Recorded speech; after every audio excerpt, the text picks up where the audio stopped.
Hello everybody, and good evening.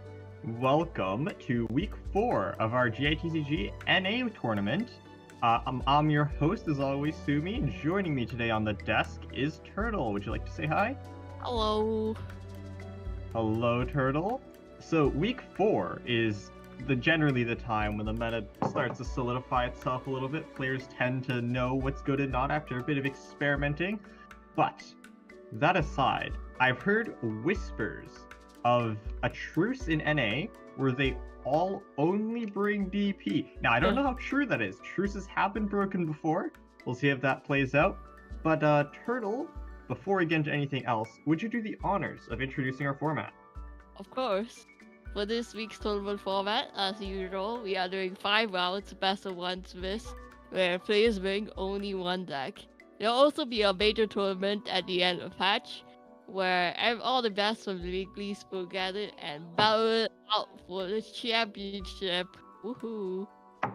Yes. Now, as Turtle mentioned, there will be a break week 5, mainly to give our competitors the time to cook, so that in week 6, they can battle to the death at top form.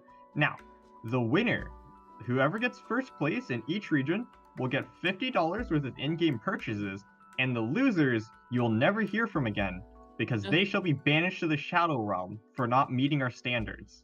Skill issue. Well, I didn't know that had such a serious consequence.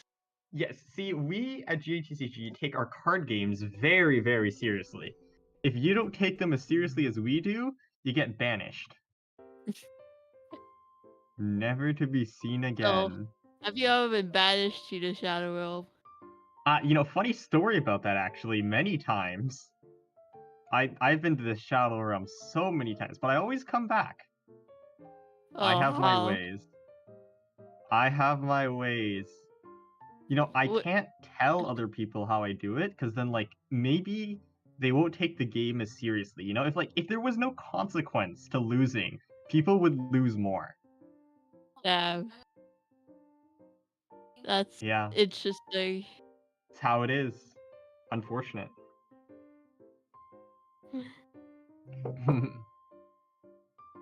But yeah. Hearing, Ooh, got some downtime before round 1 though, but probably talked about this last time we were on stream, but as always, Turtle, we'll start off our little mini podcast between rounds with what deck do you most look forward to seeing today? Let me see the decks that people are using today. Well, I feel the DP truce, so it'll be interesting to see how many people really did follow that truce. Yes, it would. Could you just imagine if all 11 players brought DP? That would be insane. Each round would be so long. Yeah, no, each round would be over an hour. Actual pain. Dude, everyone would just tie. And then we'll all be left with 0-5-0. No, it would be 0-0-5, yeah. Oh my. No. Suffering. And then they have no idea who to give the winning prize to. If everyone ties, just what if... I think that counts as a loss, so... Yeah. I guess no one gets the prize. I'll keep the prize. How's that? Better make sure not to have a full tournament of ties, otherwise your winnings go to me. Yes. Fund my gacha addiction. Oh, any particular gacha you want to get? I just managed to pull myself a Jing Liu, so maybe her light code. I'll do that. Ooh, I see. Yes. Any aspiring for Genshin? Aspiration. Not right now. I think Nuvi was pretty fun because he had his fidget spinner tech, but he wasn't I don't know. He wasn't really doing it for me. Maybe I'll like pull Farina when she comes out. Yeah, Just, that's just probably if my nothing else, plan. than to collect the Archons. Gotta collect them all. Gotta catch them all. Gotta catch them all, Pokemon. Please don't copyright strike me. Uh-oh. uh. Anyways, looks like.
Get a pretty big dice advantage. Speaking of, though, moving into round one, Sankyo versus Ting. Sankyo obviously playing that Oceanid Sino Jade Plume deck versus Ting playing Ooh. Double Pyro Ito. Okay. Now, Double Pyro Ito Interesting. usually uses Yoimiya instead of Dehya for her skill. Combined with Bennett Burst, allows you to infinitely stall out your opponent. Also known as free hash brown tech. So I'm really curious to see why Ding subbed in Dehya.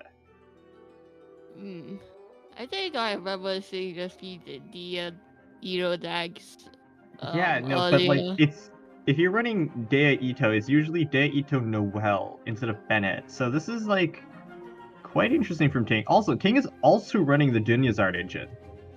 That's pretty cool. I wonder like what characters he's running.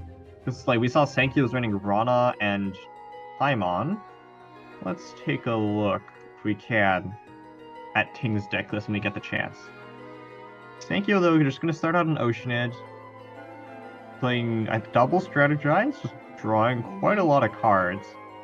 Can't quite see what their dice is. Again, a summon? Gets the bird? Alright, that's generally the ideal first turn summon because it lasts quite a long time, so you're able to get a lot of Hydra application. Yep. King swaps to Ito. Sankyo just live and passes it. Probably has rainbow dice. Ting plays Dunyazard, Timmy, live and get a ramp as well. Oh, and draws a Chef Mao. Can play that right away. Yo, that's a pretty good first turn by Ting. I completely forgot Dunyazard drew you a companion card, by the way. Ting is also running Sweet Madame. What is he cooking? Well, I haven't seen Sweet Madame in a while. Yeah, like you just never see it because Hash Brown or Lotus is infinitely better. But like, I guess you're playing Dunyazard, right? Like, and you're playing Mao engine. If you have double Chef Mao, like that Sweet Madame is essentially +2 dice for free, and even heals your characters. You would probably Ooh. try to run more food in your deck if you're running Chef Mao. Yeah, that's true. Like, Sankyo, though, has double Dunyazard and Rana. It's like they also have their full companion engine. Oh, there's Yeah. Ting's deck list. Very nice. Yeah, we see Oopsie. Chef Mao that he just drew, and also running Paimon Vanarana. See Oh, the and he gamblers. Bloom. Oh, yeah, there's the chicken. Gonna get the Bloom Core. Oh, that's right. Dehya's skill, if she is above, I believe it's 7 HP, don't quote me on that, she takes 1 damage, and like you transfer damage over to her instead of your main character. Alright, that's interesting. Helps keeps your main tank alive.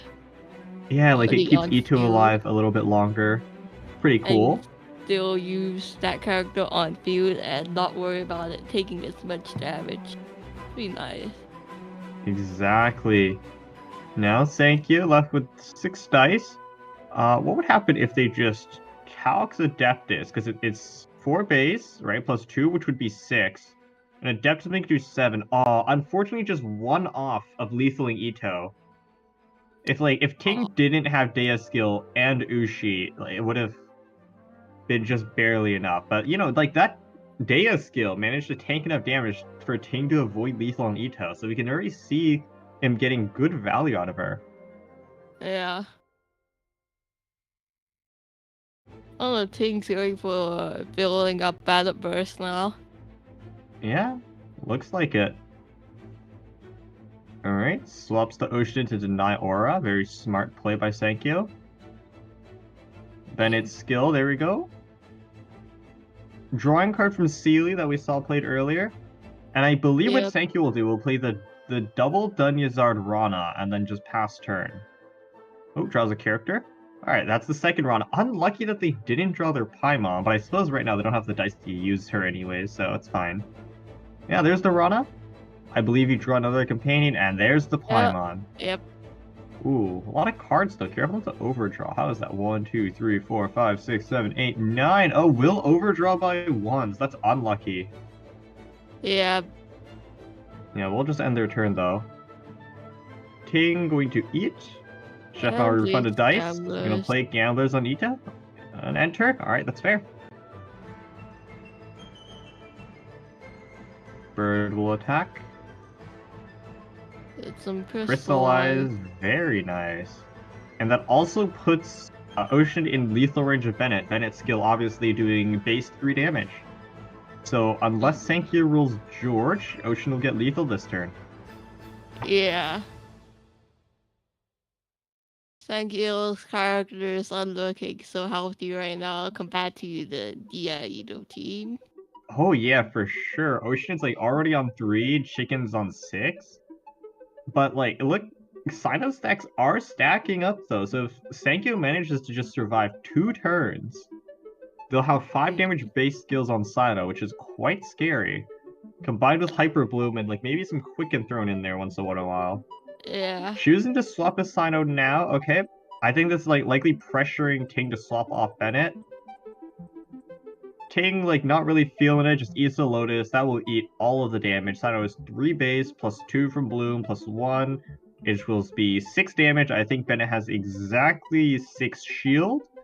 So should take... No, has 5. Okay, so we'll take 1 damage. Not bad. Yeah. Let's get a re-trigger that crew charge. Yeah, Dehya will also take 1 extra damage due to, her skill. Forgot the name of it. Ting here. Ooh, dice are very good though. Does have toss-up though, so it's not the worst. Yeah. Maybe considering swapping into Ito with like a Lotus or perhaps, and skilling to get up Ushi stacks. Nope. Does look like we'll offer burst. Very fair. Take us a lot of cards, and then I think he can tune if necessary. Oof. As well. Only 1 Pyro. That is very unlucky, actually. That's unfortunate. Yeah, so we'll have to tune 2 if they want to burst. Yep, and they'll no deal with ice anymore. That toss up was a toss down. We'll play one. We'll go for A the burst. woven. Oh, yeah, it does burst. Alright. We'll like start healing up any damage as long as their character is below 6. So if like a king could choose to swap to Ito or Dehya and do like NSC normal perhaps, and then just heal them back up to 8. If Sino attacks, like Ting could just normal again on Bennett. Yeah. Yeah, we'll tune the NSC. Alright. Going for normal attack. There we go. Heal back up to 7. Yeah. Neat. No dice though, so Sino could just hit again. Oh, okay. Sino going to choose to play Paimon. Going to burn one of the Dunyazards. Ting will eat Sweet Madame on Ito for a little bit of free healing, and they'll end their turn. So I don't know on 3 stacks, but only on 3 HP, Ting has a rather significant HP advantage, and it's not even close. Yeah, and that balance burst is gonna support that as well. For sure. Final 30 on 2 HP. Yeah, like an important thing to note too is that Ito is already at 2 energy, and I believe Ting has an I haven't lost yet in hand. Never mind, it was Sankyo that had an I haven't lost yet in hand. I remembered wrong. Oh well. Still though, like Sankyo does have a Tower Shroom burst ready. That is true. But like you don't really want to use it on anyone though. Like if you use it on Chicken, you have to worry about an I haven't lost yet Ito burst, and like Ito will just sweep your entire team at that point. So it might not even be worth it. But like you also can't stay on Sino because like he'll just get one tapped and then you kind of lose your carry. So but Ocean's also on 1 HP, so if you want to go to them, you'll need to eat a Lotus. Potentially you can think of sack. No, you can't sack Sino. Chicken might be able to do it, but I feel like you need the bonus damage from Sino to break through Ito late game, especially with Bennett burst still up. Lawn's a good choice in this scenario to switch to. Yeah, quite rough. Does in the end just choose to sack Sino? I believe their plan here would be, fast swap Ito. Okay, this is smart from Ting. Ushi will do 1 base and +1 from Crystallize. Gonna eat Lotus too, preparing for the Chicken Burst. Alright, very smart. Yeah. How many shields is that? That's 3, 4, 5. Chicken Burst right now deals 6, with Adeptus will do 9. Ito's 11 HP. Yeah, has more than enough to survive. Adeptus Burst, Ito will live on 2, and then like at that point, I suppose you go Dehya, you force them to waste dice. And then you're chilling. So you go Ocean and Summon, you just burst on Ito, they're forced on the just Chicken, I feel like and they lose. I think Sankyo needs to pressure Ting with Adeptus here. Yeah, I think going Ocean would just be giving, 2 dice from Cavaliers. Right, and Ito also healed 2 HP up Bennett Burst, so this Adeptus Burst will bring Ito to 4 HP, which is out of lethal range for all of Sankyo's characters. And like, not to mention, like Ito after this will be at full stacks, so I could just burst and attack again. Also, his heavy strike in hand with Gamblers. I think the game's gonna be wrapped up right now. Covenant of Rock as well. Ito. Sankyo chooses to use Adeptus instead of Lotus of Adeptus. Yeah. Makes it so Ito takes even less damage. Ito Burst does come out though. Sankyo is still at 5 dice, could potentially skill again, or maybe swap Oceanid. Really like running out of options though. Star Sign's coming out. Perhaps thinking of I haven't lost yet burst again. Yeah, there it is. How much will that do? This will only do 5, so bring Ito to 3 HP, and then Ito will tune 1 normal, they'll get their dice refund, and it'll be GG's. Yeah. I'm not sure. Even if Ito felt the Chicken, I'm not sure what the Oceanid could do to Ito anyway. Yeah, right? Like, because Oceanid doesn't do anything unless you have summons up, and the only really direct damage is the burst. But since there's But since Ocean's at 0 energy with no summons, they're not really a threat. There we go, Chicken Burst will do 5. Not a big deal. Ting will just tune 1 in normal. Yep. There we go. Gams I guess will the refund dice 2. advantage anyway. Yeah. Bennett Burst will even heal. Oh, this Just is do Coven. Yeah. I think it's Jover. It's Jover. It's so Jover. Yep, and gonna take this screenshot, of course. And with that charge attack, Ting takes the game. Wow, that was like, it was not very close at all.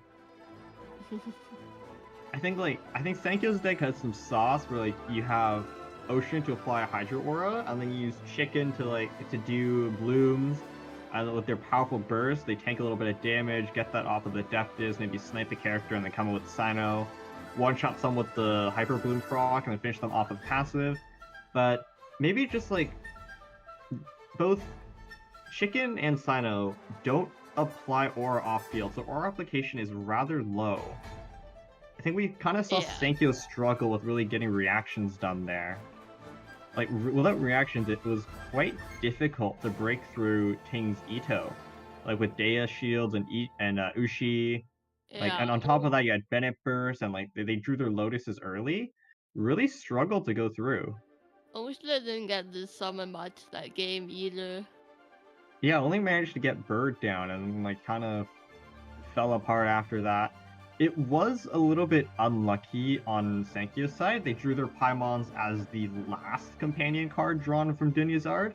Maybe if they drew it earlier and got a dice advantage, there could have been a little bit of a closer game, but we'll have to figure that out later. And for our next match, it's Asian EC with Shan versus Death Honey being builded by Mayumi. Yes, something like quite interesting to note on Shan's side though is the Freshman in Freedom. Obviously, it was the new Arcane card added. I believe in Ancient EC it is replacing what is it called? Covenant of Rock. Ooh. Well, I do love seeing Venti in any form, such as a card like that. I suppose if it's your favorite character, any form will do. Yes. Also, I believe on Oceanit, that is the Hydro Artifact, Heart of Depth. You can see, like, it's 2 cost for a 3 cost summon. So, that is an interesting tech to have. That is some sauce. Yeah, I don't think I've seen that being used in Agent EC decks. That is true. I generally that you just get your 2 lucky dogs and call it a day, like, and then you use Liban and Vanarana as like your ramp cards, but I don't know, like maybe this has some sauce in it. Yeah, it looks like Singju is also equipped with, I forgot the name of that sword. It is the Key of Livonia. Mayumi equipped it right yeah. before ending turn. I believe this is because like they're expecting a Shan to summon, so that Aquila Pavonia will give Xingqiu a free 1 HP heal. That is a rather clever use of that card. There we go. Well, Ocean summon, gets bird. Yeah, and Aquila heals. Oh, they're running 2 Weinstein Tricodes? Alright, no Tubby engine. Okay. I think that's probably one of the biggest changes in this deck list. Typically, Agent EC would run a Tubby engine, so they can get great value out of all of their location cards. Shan, like, choosing to just not run it, instead using Heart of Depth. Perhaps believing that, like, since they're doing so much on Ocean anyway, instead of relying on a lucky early top deck of a very specific cards, just add another way of gaining value over time. Looks like Shan sent off the Barbara summon. Yeah, to deny some healing. Yeah, Barbara that does is a lot. That's some godly dice. I'm jealous. Oh. Very jealous. 5 Omni. Yeah, 1 Pyro, 1 Hydro. Ooh, okay, that's Mayumi's deck list. We can see on the right-hand side. They are running a standard DP list. There's not really any Yep. deviations. I think the main things to point out is they are choosing to run an extra copy of General's Agent Helm. Maybe it's like help with a little bit of extra tanking, make it a little more reliable to draw it early on. They're also choosing to run a Keel of Vonia instead of a second copy of Sackbow. Other than that, they're also running Pancration. That's sauce. Yeah. I think like we discussed a little bit about Pancration on the podcast, but basically how Pancration works, it is a new card, and what you do is that it's only playable if you have at least 8 dice, and then whoever ends their turn second will draw 2 cards.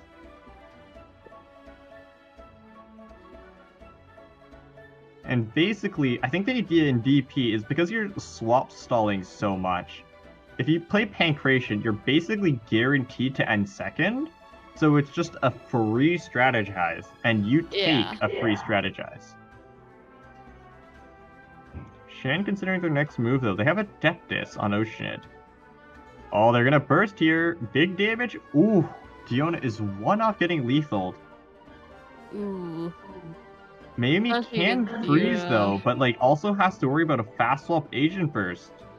Do they play it safe and swap off, or do they just go for it? What's the play here, Mayumi? Oh, I feel like in DP, Diona's somewhat pretty valuable, but you do have a Curl of Ammonia on your sake too. That is true, but like Diona talent gives you so much value. That's true. I don't think you want Diona to go down. Yeah, it does just swap to Barbara. Shan does have the option of fast swap agent first to lethal Barbara. It does choose to just go official, play a little bit safe. Would a novel attacking an ocean trigger electro charge and then lethal Diona off field? Yeah, that's true, but I don't think it's worth it. That's true. Okay, yeah, Barbara does just use a summon. A little bit of a waste though to just official summon here. Yeah. Yeah, a little bit of a wasted aura, a bit of a shame, but that's fine. What Mayumi may be trying to do here is speedrun a Barbara burst to heal back up Diona. Yeah. That's probably possible. It's dangerous in Mayumi's position though, because you also don't want to end first. If you do, Shan will swap agent and overload you onto Diona, who will then be finished off by Summon's end phase. So you absolutely cannot end first on Barbara. You must end on Xingqiu. But if you don't end first, wouldn't Diona just perish from electro charge? Yeah, right? Like, that's the issue as well, because if you do that, Diona, like, if you swap Xingqiu, official just pauses again, and then Diona's gone. I think Diona's just cubed.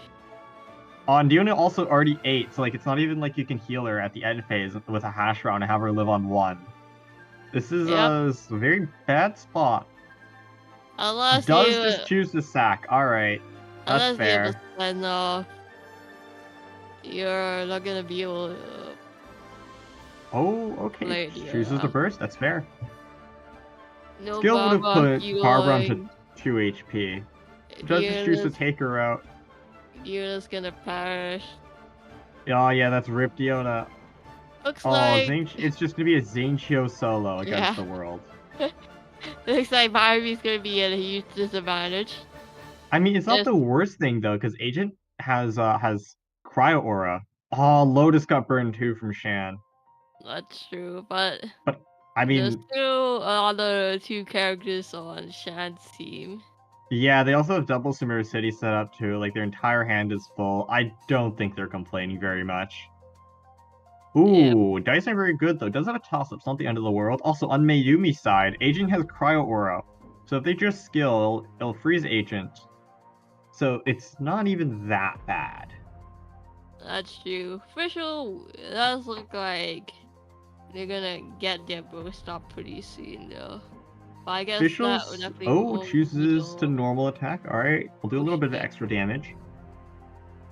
Official burst will do 5 damage, but because there is Aquila, it'll do the equivalent of 4. So Xingqiu will be put on 5 HP.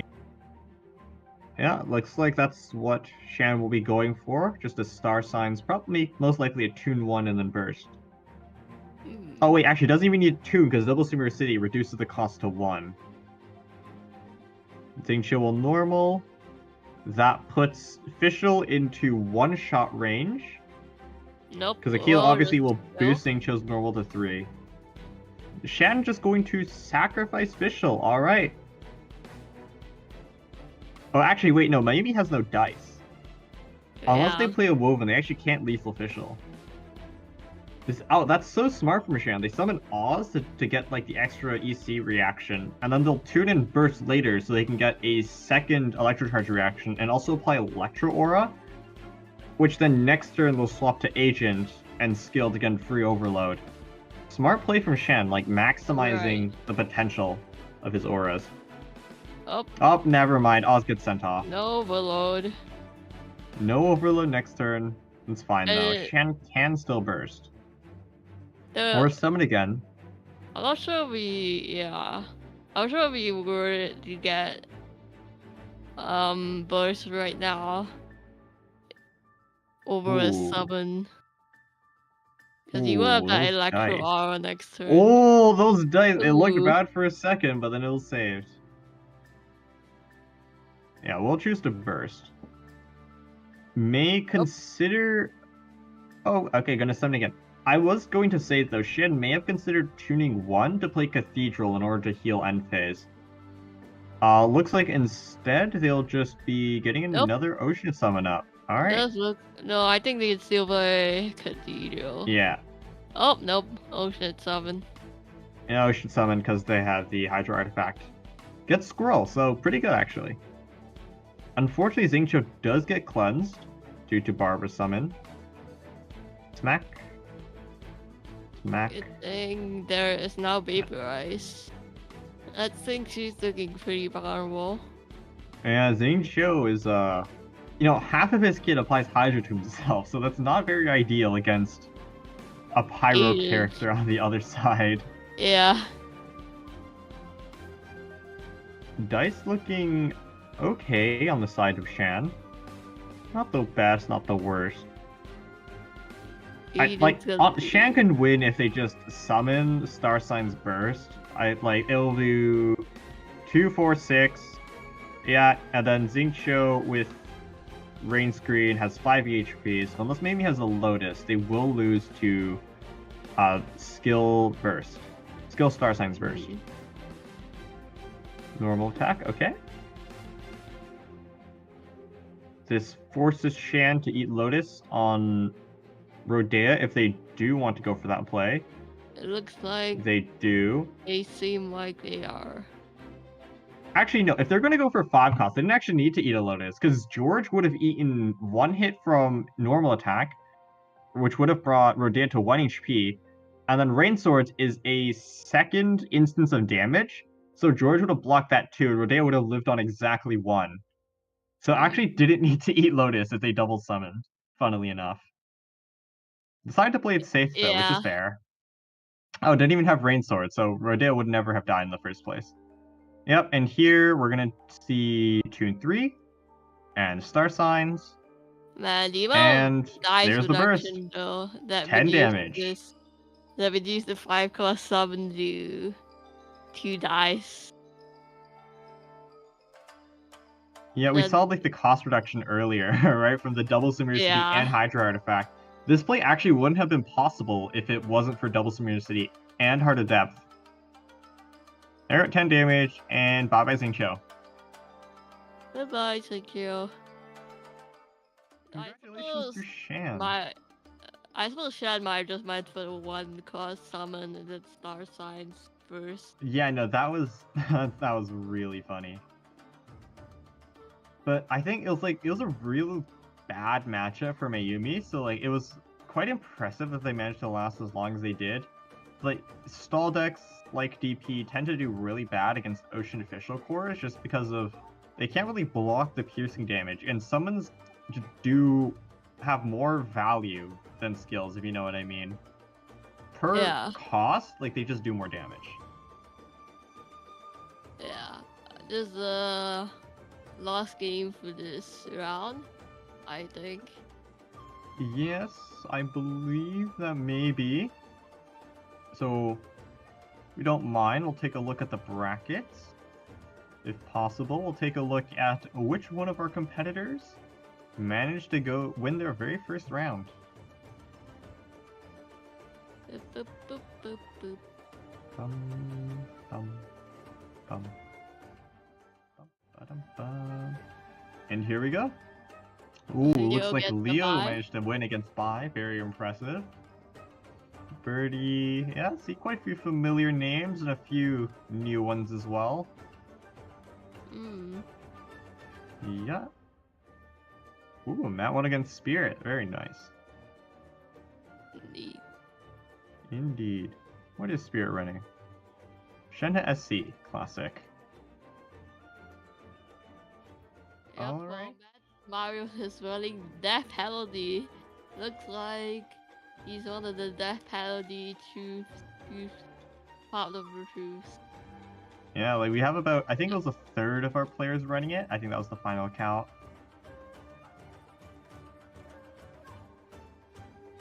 Wow. Yeah.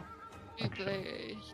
Let's do some math. Let's see which one of our NA peoples which percentage of NA people kept up the truce. That's 1, 2, 3, 4, 5, 6, 7, 8, 9, 10, 11, 12, 13, 14, 15, 16, 17, 18, 19, 20, 21, 22, 23, 24, 25, 26 people in total. And how many of them play DP? That's 1, 2, oh, 3 people. Okay. 3 divided by 26. So 0.1% of people kept the truce. Huh. Huh. Yeah, no, I think it's wait. It's on a How do I math? it's 3 divided by 26. Oh wait, no, times 100. If we're gonna do times 100. Because decimals gotta do 11%. 11.5% of people kept the truce. There we go. I did the math correctly this time. Yeah, okay, I was wondering because I got 11.5% and he gave like 1% or something. I forgot how decimals worked for a second. I forgot I needed to add a little bit of 100 if I want to do it off a percentage.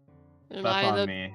And I looked at my math and I was like, wait a minute. What am No, I it was missing? my math. That was wrong.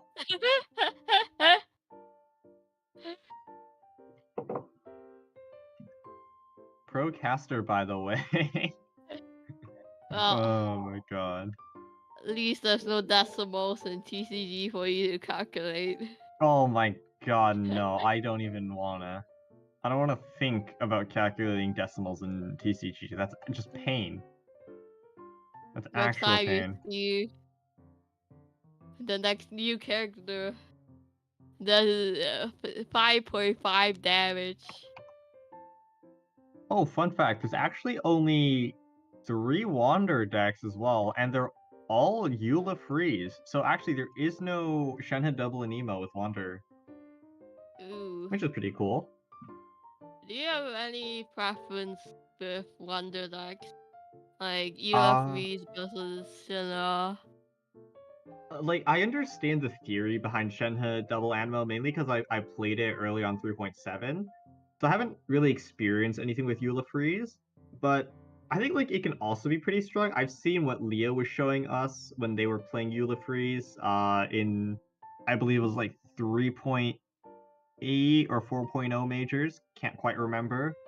It's like I can kind of see how strong it could be, but I've also just haven't been playing Wander because, quite frankly, I hate his character. Like I just despise Wander as a character. Just something about him takes me the wrong way. I see. It's nothing personal. I just hate you. Wait, maybe it is personal. Yeah, no. Now that I say it out loud, it does sound a bit personal. Let me know in the comments whether not playing a card because I hate them is personal or not. But I digress. We're gonna have a game coming in soon. Yep, looks like it's NEC versus Double Pyro Evil. Yes, it is. With Yai as well. NEC generally has 2 variants. Well, I guess it's like technically 4, but there's Yeah. 2 variants for the Mona version. You either play with Fischl or you play with Yai. I think early on, most people preferred Fischl because you have like that initial immediate Electro application. But like I see more people playing it with Yai now, likely because it's harder for Barbara players to cleanse your aura, and also Yai Burst deals a lot of damage. Like, Right. oh my god, it does so much damage, especially because it's a Plus, 3-2 burst. it's more accessible with it being 2 costs. Yeah, it is, and like Energy, yeah. the only issue with getting Yai Burst is that what do you do after you get your first summon, right? Like, you need to use a card like Star Signs or I Haven't Lost Yet to get that second energy, because summoning again only to burst kinda feels bad. Because, like, you just eat your summons, so that's, and obviously normal attacking on a Catalyst character is cringe. Yep, Ito Moving will get on. that crystallized. Yep. We'll get his... Oh, that's actually his first deck, okay.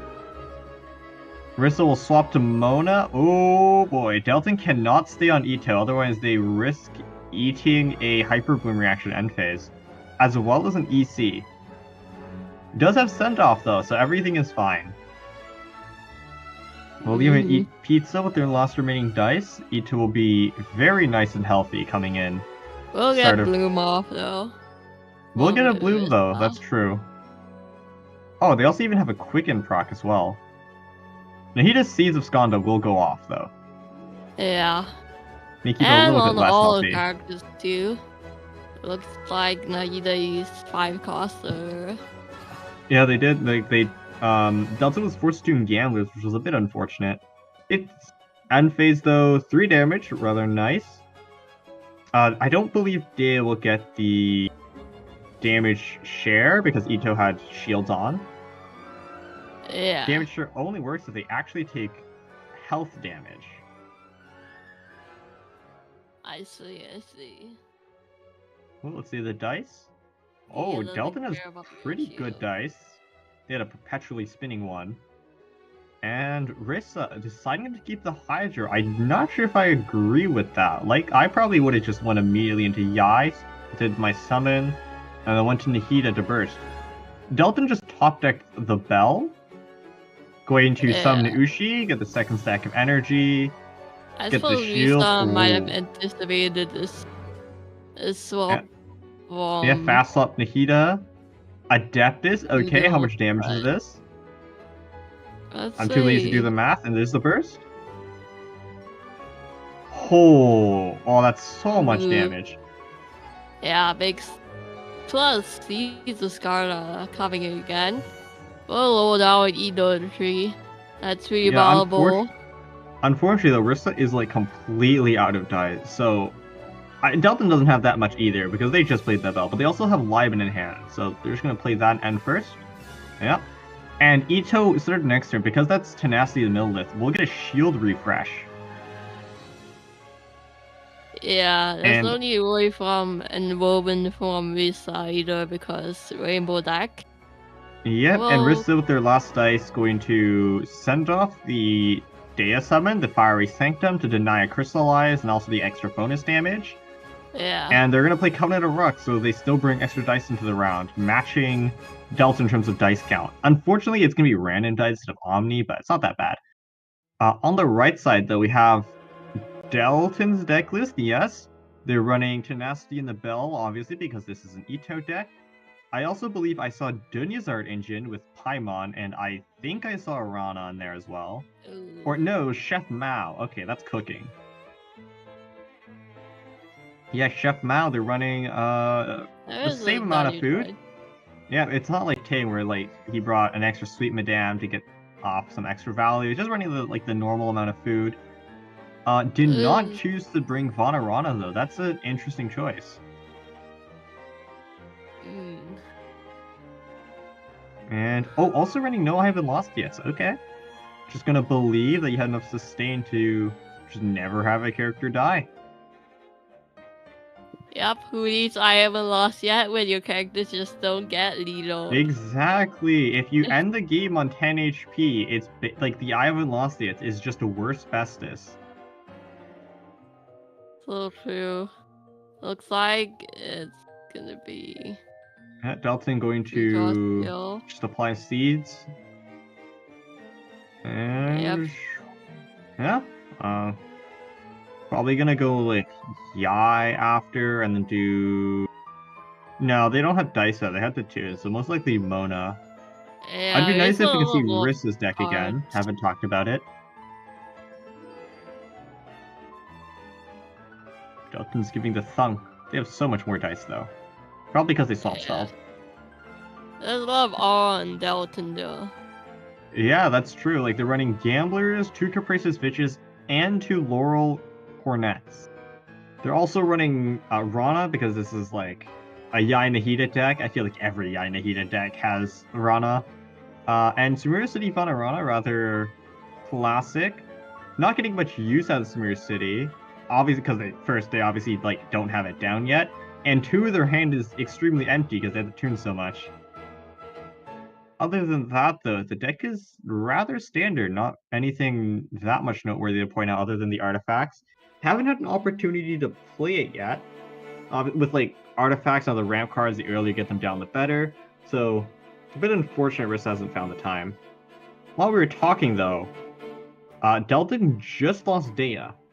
I think we just saw Nahida apply a skill, so it would have been Seeds, and there would have been Dendro, and then Mona on a skill combined with Seeds, a Dendro reaction which was +1, and also Nahida Burst, which would have increased the damage even more, just barely enough to take down Dehya.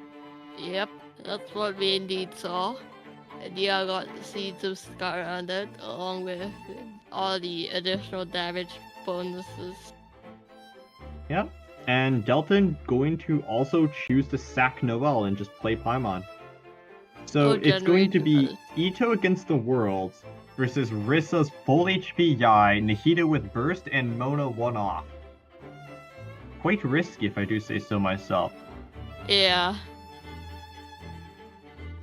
Well, I guess at least Ito does have a bonus. Yeah, that's true. Yeah. And like also has Millilith as well, so quite chonky. Really chonky boy. Unfortunately on Rissa's side though, they didn't manage to draw I Haven't Lost It or Lotus Crisps, especially with Mona at such low HP and like with Aura as well. Both of those cards would have been really nice, either to make it so Mona would be able to burst, or like even to just make sure you can swap to Yai and burst. Okay, fast up Nahida. That's I'm going to set up a burst. Likely going to choose to sack Nahida and then just go Mona, get the summon out, and have Yai to finish off the game, I suppose, with her burst. No summons out though, so it won't even do that much damage. Oh yeah, I probably have to do is go for it. Ooh, does have Hyper Bloom though. Anyway. Hyper Bloom burst will do 4, 6, 7, 8, which would be enough to one-shot Ito. If Rissa had I Haven't Lost It, the game would be in their bag right now. They could try pulling for it with Strategize, but I don't recommend it. Alright. Would give you would be able to use either Mona Burst or Yaimiko Burst with I Haven't Lost Yet. Yeah, Delton is like considering Ito bursting to finish off Nahida. But if they do have to worry about I Haven't Lost Yet Yai Burst, which will lose them the game. So instead they're going to choose the ramp, classic. Yeah. Take note of the possibility of I Haven't Lost Yet. You gotta fear that card. It got nerfed for a reason. Yeah, it's such a scary card. Imagine like if it's at 2 uses. Oh, it'd be even worse. Going to eat Lotus. Okay, they're playing very safe.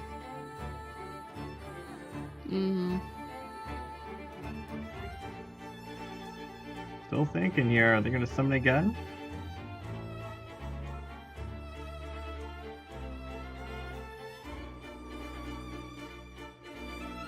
Big thunk. That's a full. By itself. Yeah, will summon Ushi again. Okay. This way Nahida doesn't get lethal, and if they stay, they can finish her off with a charge attack. Rissa going to swap to Mona.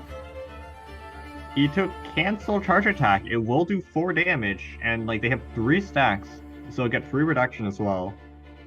Might choose not to do it because once again, I haven't lost Ito burst, although it wouldn't finish them off yet. Does opt to do so. Okay. Yeah, Rissa goes on to Yai. Are they attempting to pull out with strategize? You could still do it. Would be. Ivan will also refund. Will also give you 1 dice. So you could pull Ivan Lost Yet, Tune 2, and Burst. Looks like they're choosing not to do it though. It's a safer play. Yeah, if you don't pull I haven't lost yet, you wouldn't be able to do anything else other than maybe place an artifact. Yeah, they're going for it. An option you could have chose as well is to play Capricious Visage on Yai, and then strategize end turn. Like, yes, Ito will get their Mildus stacks back, but also Lotus is 3, so you technically deal 1 more damage. Does choose not to do so though. They're just going to get the skill out. They'll take. Oh my god! I can't believe it still like dealt damage to Ito through all of that shielding. That is. Lotus. But yeah, no. Like, it might have been possible as well if you just get the summon down and then you burst, you'll do 7 damage to Ito with Yai and then finish off with Nahida.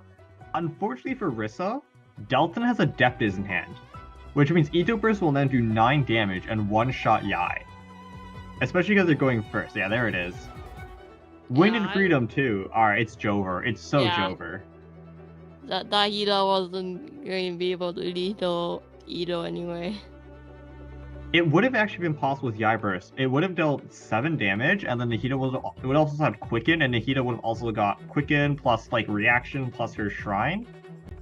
Oh my god, not even close. But yeah, no, just Freedom. It's not even the Wind and Freedom, it was the Adeptus. As long as Yai was able to get burst off, Rissa likely had the game in the bag. Extremely unfortunate though that Delton didn't even have 1, they had 2. As well as Paimon and enough dice.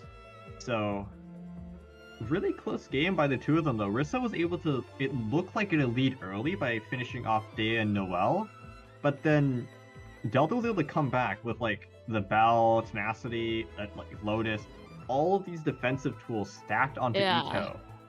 And Rissa just like wasn't quite able to break through in the end. But yeah, no, that was so close.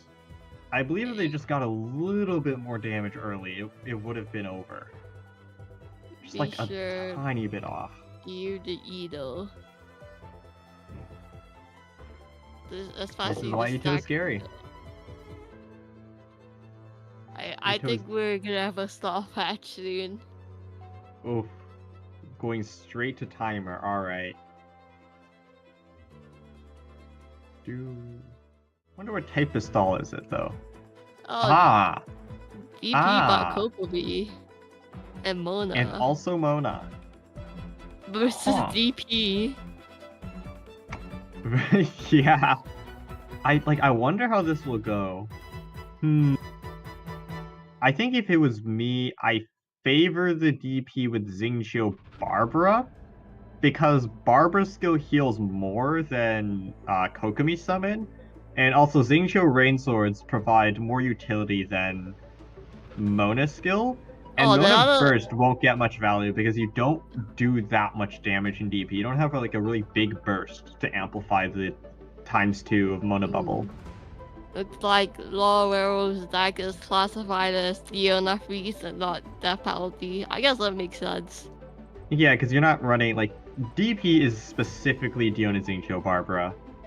Yeah. It's like that combination of characters. You could argue that if it's Diona Xingqiu Kokomi would also count, but not if you replace 2 characters. That's a bit much. I see. Lolwiro just going to Kokomi skill. Does have Kokomi burst now, so it can heal up that 3 HP Mona. I wonder how that happened. Yeah, that Mona took a beating. That's scary. Something to note though is that Lawiro can't swap to their Diona because the cryo aura. Because Mayumi has rain swords, whenever they swap to Diona, like unless it's a fast, she's gonna get immediately frozen. Yeah. Does have Diona full equipped though. Mayumi is missing a sack bow.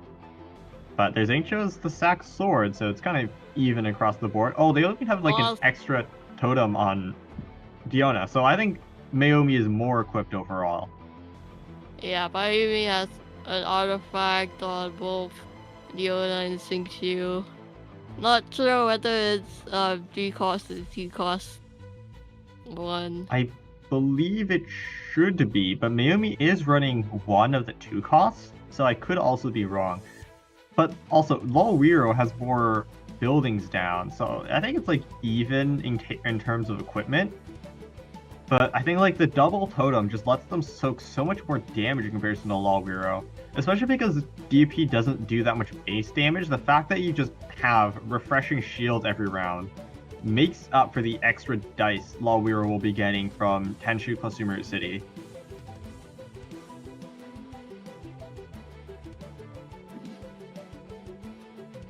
We'll give a stack.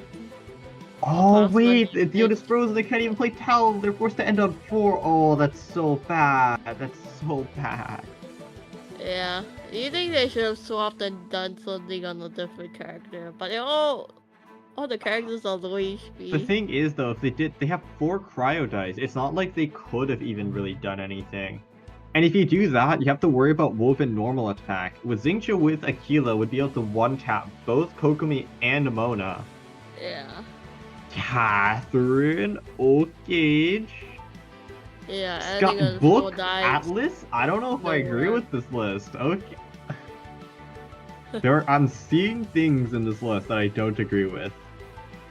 A lot of interesting sauce. I haven't seen Skyward Atlas on the Mona or Kokomi. Yeah, you basically just never see that card. Lawiro does get to go first, so like you'll finally get to. I mean, they already have Diona Talon, so it's just tuning fodder for them. Sack Bow making it so Diona does 3 damage on skill and also getting 2 shield. That's just so free value. It's not even for +1 anymore. It's just like for +0. It's so good.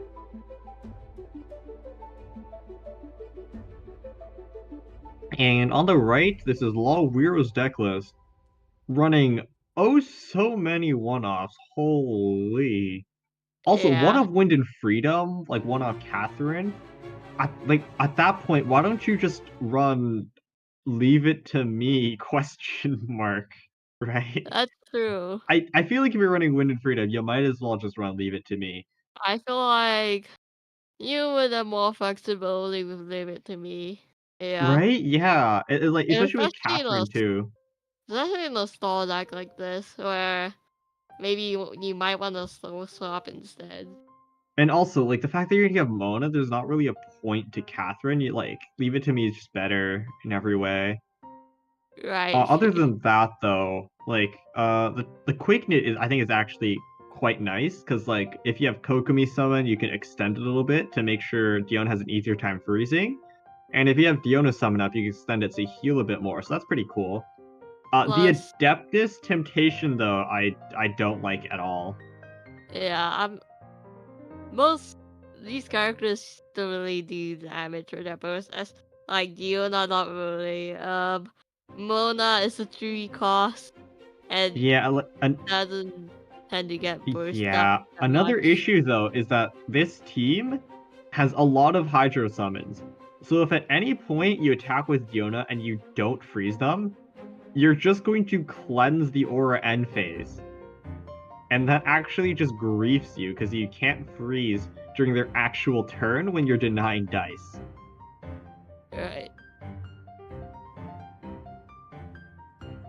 In this situation, though, that extended Kokomi Jellyfish applies a little bit of Hydro, so Lawiro does get to freeze Mayumi's Diona. On Mayumi's list, though, Yeah, we've seen this one earlier, like the Sax, the Achille Favonians of the extra sack bow running an extra General's Ancient Helm. And they're also running like Samir City, a double Tenshi Vanarana, like the classic stuff. It's just a classic DP list, except they have Pancration. Pancration. I Ooh, still haven't Mayumi, got on actually. that card. Yeah, I don't have it either. Sorry, moment. Low Mirror does get their Diona frozen because Mayumi has turn advantage. Plays their Catherine. Okay, let's see where this goes. Yeah, interesting. Swaps Mona. Decided to Okay. squeeze off, but If they skill with Mona by tuning 3, she no longer gets lethal. Okay. Okay, maybe a little bit too defensive there. Yeah, I'm not sure what's the point of applying more Hydro Aura on. I think this is just aura mismanagement on Weero's part, because they ended second. They could have swapped off Diona at some point and have Mona tank it. So that is just... I think it's just aura mismanagement on the part of Weero's side, but good job of Mayumi of managing to apply the Hydra onto Diona and just freeze and... like, after full equip, and Weero has so much dice. A Pancration would be really nice coming out now, but actually no, you have such a full hand anyways, you might as well save it for tuning fodder. Yeah, I'm gonna freeze the Mona. Weero can like only go to Kokomi. Doesn't do it. Alright, Mona is going to die to a shatter. Yeah, I there's no believe. fast swap on Laurel's side. There's also 10 minutes left in this round. Do you think this match might will be finish a tie. 10 minutes? No. I think this is actually going to be a tie, because there's no way you can finish this game in 10 minutes. You have to speed run at least 2 rounds. Like, Mayumi needs at least 1 more round to win. I don't think they have enough dice to go through Diona next turn, so they'll need at least a turn after that. And that's, like, the fastest. I don't think they can actually finish this round in time. Oh, stall. Yeah, despite Mimi's being an advantage. That live It won't might not actually be able get the to finish dice, this in because 10 minutes. Vanarana is going first. I think they're just playing it not to overdraw. I believe it's just not overdraw. Yeah. Oh, the jellyfish even triggers tenacity on Xingqiu's part to give Vanarana extra dice. That's pretty cool. Alright, here we are. And what round was that? Let's say round 13? I'm not sure. I don't think so. I missed it. I think it had a 1 in front of it, so we're in the double digits, I think. Oh my goodness.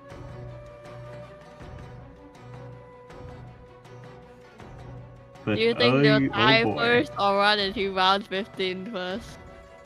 At this rate, round 15 is looking closer and closer. I'll just put it that way. Weero freezes Mayumi Xingqiu, so it won't be able to go there. Mayumi also can't really go Diona right now. Otherwise, she'll get frozen as well, so forced to just swap Barbara. Does equip Lotus to reduce the damage they'll be taking, because Diona with Sakpo kinda hurts. Weero swaps the Kokomi. Fast swap, actually, with the Catherine. Oh. Empowered normal attack. Okay. And now Mayumi can safely swap to Diona, because Weero just used a fast swap. If they're checking the deck list, there is no Leave It to Me. Okay, go Xingqiu. That is a misplay on the side of Mayumi, because if they were looking at the deck list, they should have known that Weero has no Leave It to Me. And also, I believe they I think I saw them burn at least 1 Woven. So if Mayumi just swapped Diona, they would have been able to skill 3 times. Yeah. Plus, Catherine only activates once per round, so... Yeah, that's true. Usually you don't check someone's deck list. Usually, if someone runs Catherine, they usually don't run Leave It to Me as well. Yeah, I'm just going to swap Barbara again. I'm not sure what they're cooking. finally does go Diona. I suppose this is technically a Oh, it does safer get play, Sackbow. but I believe it's just going to be uh, Sackbow, and then they're going to swap to Barbara, then they'll freeze Diona next turn, but if Lawweiro swaps to Kokomi, they'll swap to Diona, and it's gonna be like an entire swap stall fest. I'm calling it now. Okay, goes to Xingqiu, that's also fine. This is going to be one big swap stall fest. I can feel it. yeah. I think there are 6 minutes left in this round. There's no way they're finishing it in 6 minutes, I can guarantee it. Tie incoming.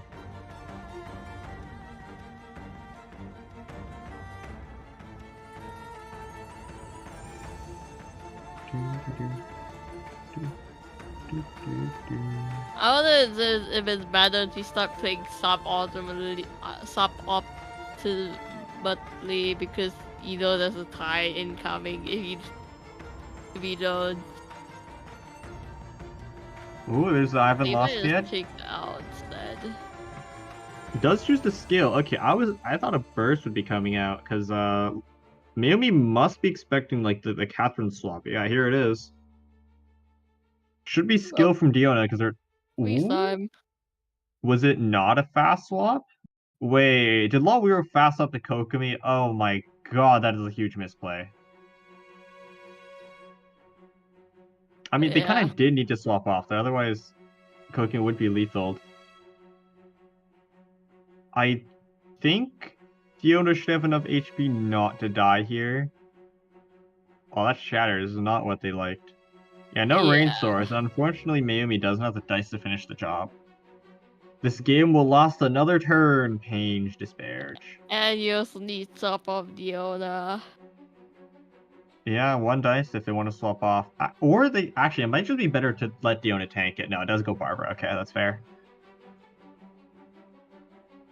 No, yeah, because next turn, freeze incoming from Diona. Freeze incoming. It was something to consider to just stay Diona to not eat an extra aura, but this is like, it's fine. That's true. Is another consideration. If there was more time, I believe Mayumi would eventually eke it out. Yeah, but this is just really slow chipping away. Oh, it's gonna take so long. There's no way you finish in time. It goes for the skill, okay. Not sure why they tuned. It was a bit unnecessary. Mayumi's turn now. Swaps the Xingqiu. Alright.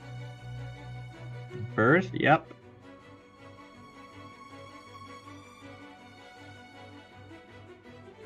Ooh, gets totem reset. Are they thinking of skilling, perhaps? And then they eat the Kokomi freeze, they'll cleanse the aura, and then you go Diona. End phase, summons will cleanse. Lawweiro can't act again because they just fast up Kokomi, will be left on 0 dice. And Diona could... Yeah, I think you need skill. Xingqiu. Okay, swaps Barbara.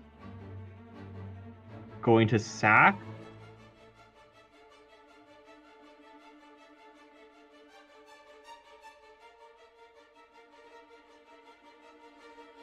Already full HP, so the healer doesn't heal.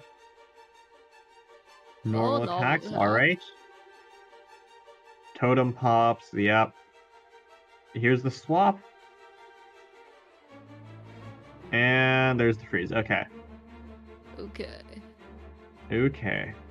And then I believe this is where Mayumi either... Okay, no, does swap you to just get the cleanse on the aura.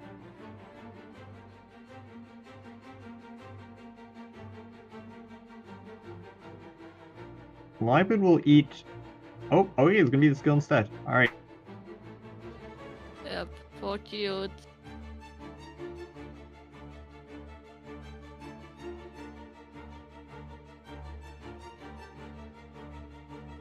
Perhaps. Mayumi's thinking about something. Got 2 Yeah, dice this remaining. round's gonna end in tie. Oh, there's the woven. It shouldn't be enough to lethal. No, okay, it's just for the Tenshu. The round's gonna end in a minute. So. Yeah, no, I refuse to believe this game is ending in time. Oh, round draw. Wow. Man, could you believe that a stall mirror ends in a draw? What a surprise! Like, oh, what a shocker! Who could have foreseen this? Who would have known? How could we have possibly seen this coming? This is what happens when you do a DP truth. The mysteries of the universe never cease to amaze me.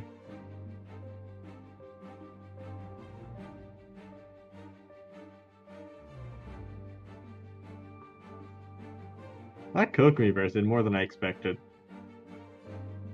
Do you know we'll just... Yeah, I'm gonna get the burst summon out, expecting the fast left Diona skill. Nope, just going to normal attack. Oh, Skyward Atlas is making this hurt. Holy. Gonna heal them up too. Oh, the time on screen is a meme apparently. You know, maybe like Yeah. Mayumi was an advantage. Like that Kokomi is one hell of a raid boss. Atlas hurts. Yeah. Plus, That's like, what I learned Koko's today. doing a lot of damage with Skyward Atlas. I didn't expect, like, a 4 damage and almost attack from Kokomi. Yeah, don't underestimate the fish. The fish know how to fight back. Yeah. There's the freeze. Diona left on 1 HP. Looks like Laurel's at the health advantage now compared to when we thought Mayumi. Yeah, no, how the turntables? Luckily enough for Mayumi, though, this game does not count as a loss for them because timer. Oh boy.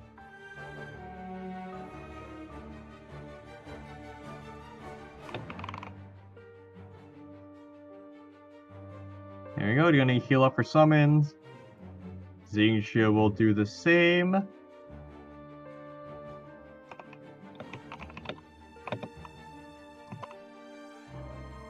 Alright, the round timer is ended. Yeah, no, they have exceeded it by 2 minutes, actually. Oh, So this game is gonna be joking. taking a break till the next round.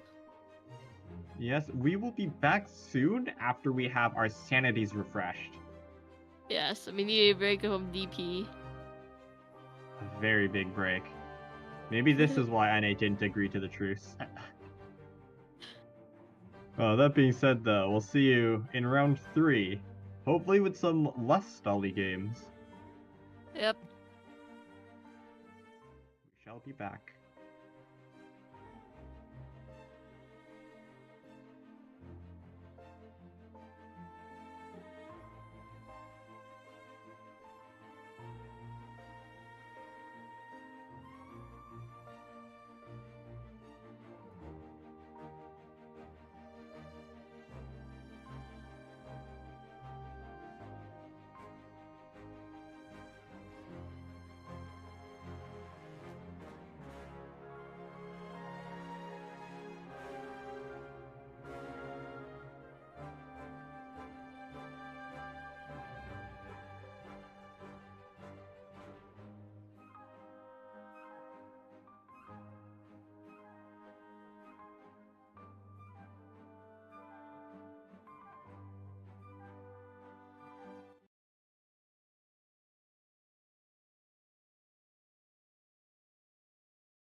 Hello, everybody, and we're back in round 3.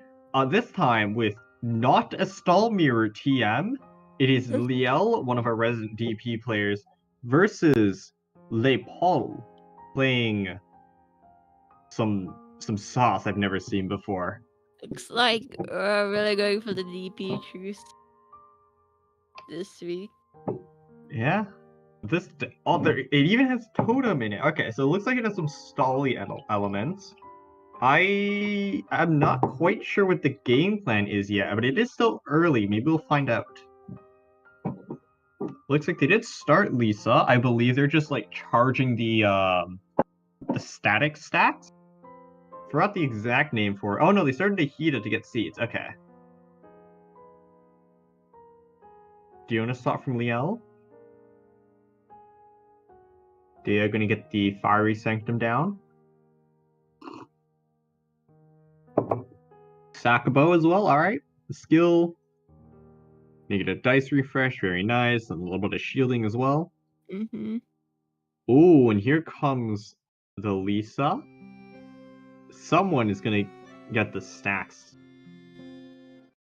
It will be Xingqiu. He will be the sacrifice.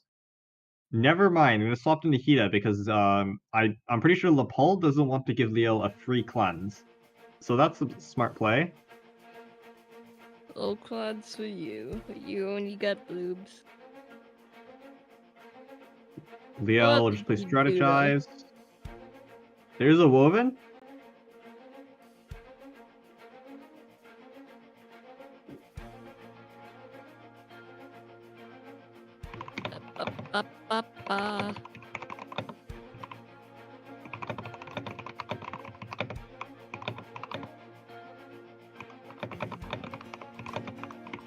Let's go for the useless skill ones. Once Xingqiu's out of dice. Le Paul also choosing to just end on Rissa. Oh, did actually manage to get a skill off as well. Xingqiu eat an overload, big damage. Sweet.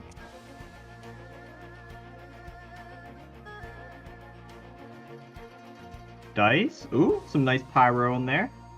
Choosing... Probably shouldn't keep it. Yeah, because you already have the Fiery Sanctum down. So should be just focusing on getting more stacks with Rissa. Maybe getting a burst on Nahida. Yeah. Liel did end up going on Barbara, swapping to Nahida. Okay. I think Le Paul will just go for another skill, right? Surely. Oh, what is that deck? Sack Fragments, Fruit of Fulfillment. That's a lot of one-off companions. Surprisingly enough, no, there is 2 Genius arts. Okay, I was about to say. Yeah, and also we're running Catherine. Yeah, Catherine is there too. There's Rana. There's one Liu Su. There's some Chef Mao sprinkled in. They're also running Tandoori's Chicken, Mushroom Pizza, Nature and Wisdom. That's like a card you never see. It even has 1 Golden House of Honor on it. It's like there's a lot of one-off cards in this deck. Yeah. I still like can't quite see the game plan, but there's a lot of value engine and companions in there. The only slight problem I have with this deck is they're actually running too many permanent companion cards. Because like Catherine is permanent, Chef Mao is permanent, like Genius Art is permanent, and Rana is permanent. So you're gonna have to start replacing them at some point. Yeah. Oop, okay, Nikita gets frozen before the burst. There is Helm though, so you get that 1 dice refund. Le Paul could choose to swap over to Rissa, right? And like 2 and 2 to skill. And as long as like it's actually no matter what character they swap to, they're gonna guarantee a reaction end phase. Like they're even gonna get seeds with Skonda procs. Leo choosing to swap to Barbara, like a nice healthy character, probably the least useful end game. So just gonna let her soak up all the damage. Yeah.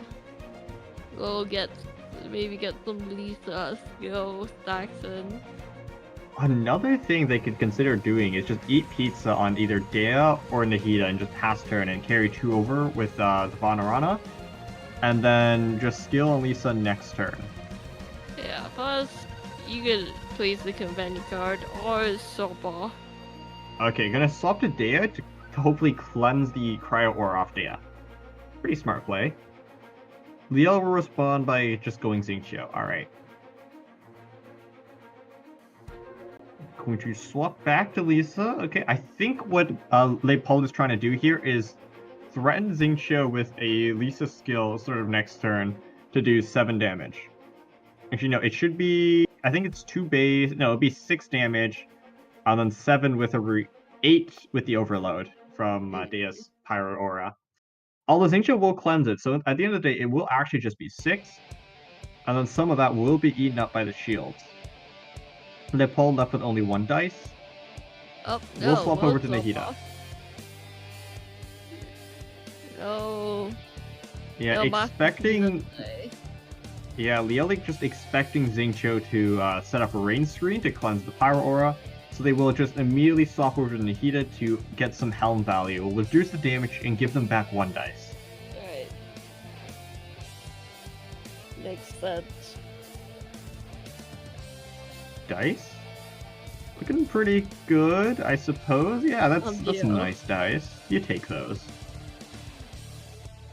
Ooh, Leopold also has a tandoori chicken, so like, if you get enough stacks on with Lisa, that skill is going to hurt.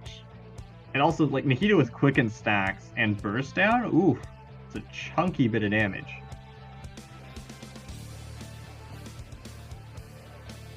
And now both players are going to play chicken, potentially. Leo might just skill here on Diona and eat the damage, but yeah, just choose to go for the skill. Alright. Yep, and Leopold will finally get an opportunity to apply a stack. Ooh, no, they should eat first. Oh, no! Okay. Okay, so the reason I'm cringing here is that Lisa only applies stacks to their normal attacks if you do it with even dice, which would count as a charge attack. So if Leopold wanted to apply stacks, they would have needed to eat pizza or like play Calx or Catherine or whatever before normal attacking in order to apply stack onto Diona. Oh, that's so bad, because like now that Diona's...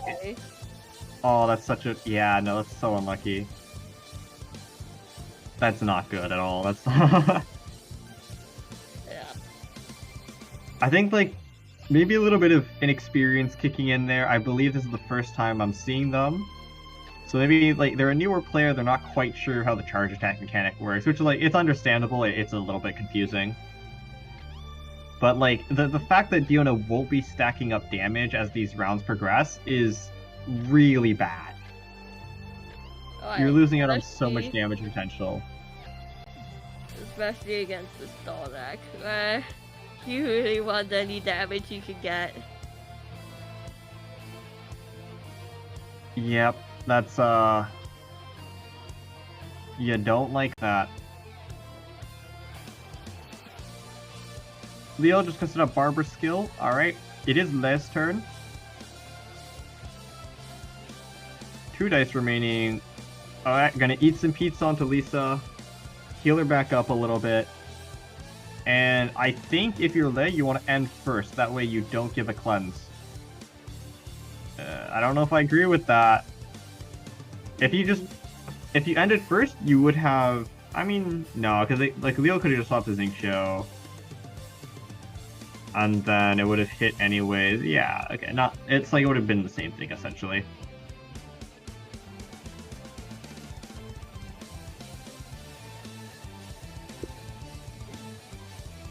Oof, gonna heal off pizza. Yeah, there's the cleanse. Yeah.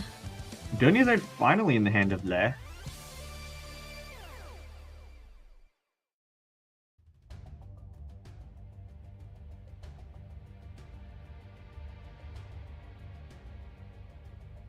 Dice? Alright, got some pyro. Dehya's Sanctum finally wore out, so we'll need to resummon that. Choosing to play Dunyazard first. Alright. What are they hoping to draw? Rana. Got another Dunyazard. Alright. Dice are looking okay, I suppose. Could swap over to Dunyazard, get summoned down. Rana will refund a Dendro. Aw, you were 1 dice off from swapping back, so never mind. Math doesn't quite work out there. We'll need to... Yeah, we'll need to skill Nahida first. which will give an Electro Dice. They can go swap Dehya and go summon Sanctum down again. Math does work out here. If Leo has the no, I don't think Leo is running Pancration, right? Do Leo and Mayumi have the same list? Ah, they're not. No Okay. Pancration. Oh, this is slightly different from Mayumi's. They're not running the extra General's Ancient Helm. Instead of running like an extra sack foe to make sure that Diona's setup is a little bit easier, they're also running a Heavy Strike and Tubby instead of I forgot what tech card it was, but instead of Pancration and something else, I can't quite remember. Something else. But, yeah, that Heavy Strike will give you a little bit more shatter damage, so it'll give you a little more damage potential, potentially kill off opponents earlier. And that Tubby, if you get it early, your locations will just be giving you free value. Neat. Yeah. Diona skill. If you feel like it's looking that good for us, because all of the characters that aren't Nahida are getting damage to you pretty low. And there's a little Dendro aura on Leia's characters already. Yeah, right. It's like, and also, there's only Xingqiu with Lisa's tax, and Lei hasn't actually managed to proc it. On top of that, Leo has a fully equipped Diona, on top of double Tenchu Samir's City. And even more ramp. No. Okay. Leo has managed to take a commanding lead here. Yeah. VP, because like it's a stall deck with a bunch of equipment, gets stronger the longer the games go on. So Lei needed to find an advantage early on to chunk Leo early, but like they just haven't managed to be able to do it, and so Leo has just managed to slowly build up a lead with like their variety of shields, chipping down Lei, absorbing their damage back, setting up ramp, until we reach where we are today. Yeah. Oh my god, that's so much Pyro Dice. I don't think Laz has an opportunity to take advantage back either. Yeah, like the longer this game goes on, the harder it will be for Lei to win. Round 6 and Leia's characters are almost all full HP. Amazing. Oh, I just realized that too. Oh no. Truly a power DP. This is a DP moment for sure.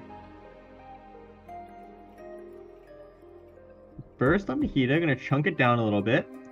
Leo will swap the Diona, going to let the Tenacity do a little bit of the talking. There's also threaten a phrase onto Nahida. Lei forced to just swap to Dehya. Fast swap with Catherine. We'll get Sanctum down, so we'll start getting power application. Diona will only do 3 damage on skill. Yeah, so Dehya will live on 1. If Leo had Heavy Strike, could have potentially lethal Dehya there. Though might be saving it for something else. Okay, if Leo stop off. If Leo has Heavy Strike here, I think Lisa gets lethal. Because the shield icon we're seeing is from Fiery Sanctum, and that only works if Dehya is above 6 HP. So I don't think it would have protected her. I'm gonna swap. Looks like they're both swapping. Now back to Fiona. Looks like they really want to get a freeze off. Yeah, Lei will just choose to end turn with Lotus to avoid a little bit of the damage. And also get that tenacity value. Leo will swap over to Barbara. I believe they're going to skill to break Lotus. Oh, actually, Lotus didn't get broken. I can get Barbara first now if you want. But yeah, we'll go Xingqiu. Yeah, I'll just eat the Dehya summon up, eat up the Hydro and then have Barbara cleanse. Huh. Oh, reduce normal attack from Sumir's City. That's what that was. Right. Yep, it'll eat that. I thought we would just enter into a battle, but I did not account for the Sumir's City. Yeah, I forgot it was there, but yeah, Sumir's City does discount your normal your skills, sorry, if you have more cards in more or equal cards than dice. So that's rather nice.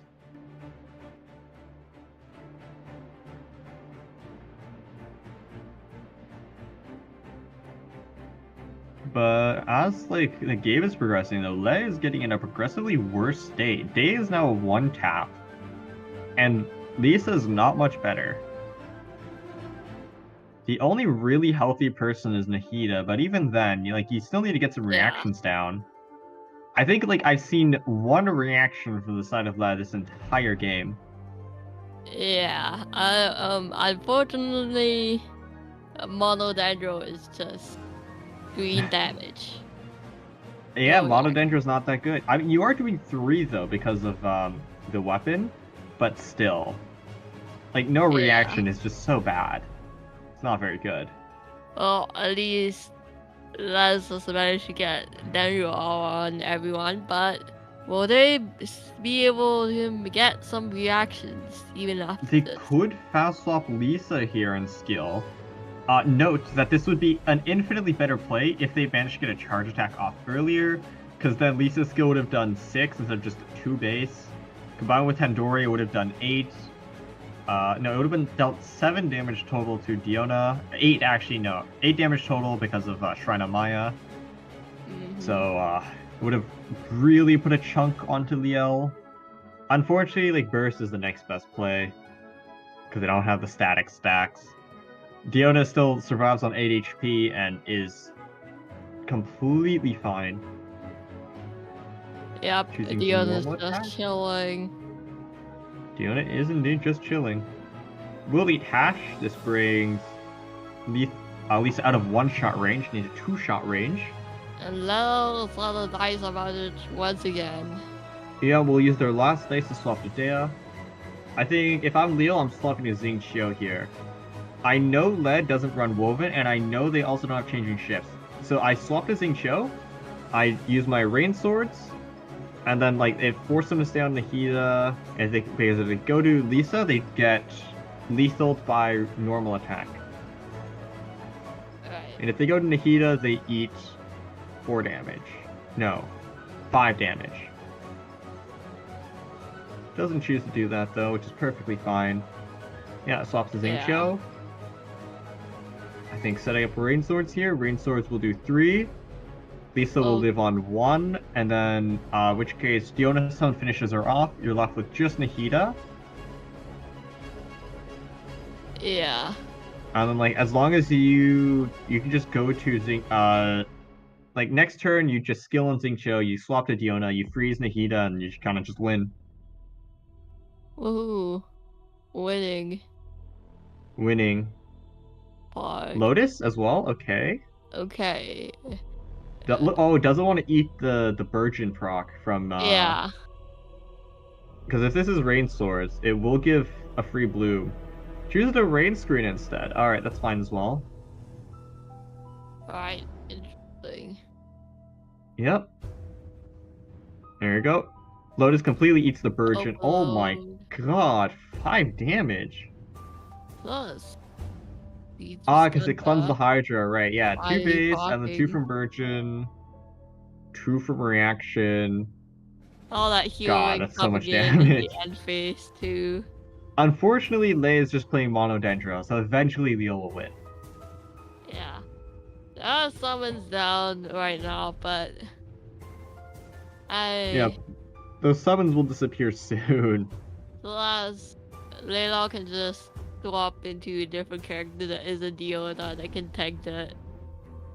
Yeah, like, Leo has the option to spread the damage across characters and healing up later. Lid, unfortunately, does not. And also, because you only have 1 character, Leo could just freeze you with an infinite amount of dice, and then you're forced to end turn because you can't do anything. Yeah. Also, Lilo has Baba Burst, potentially. Yes, that as well.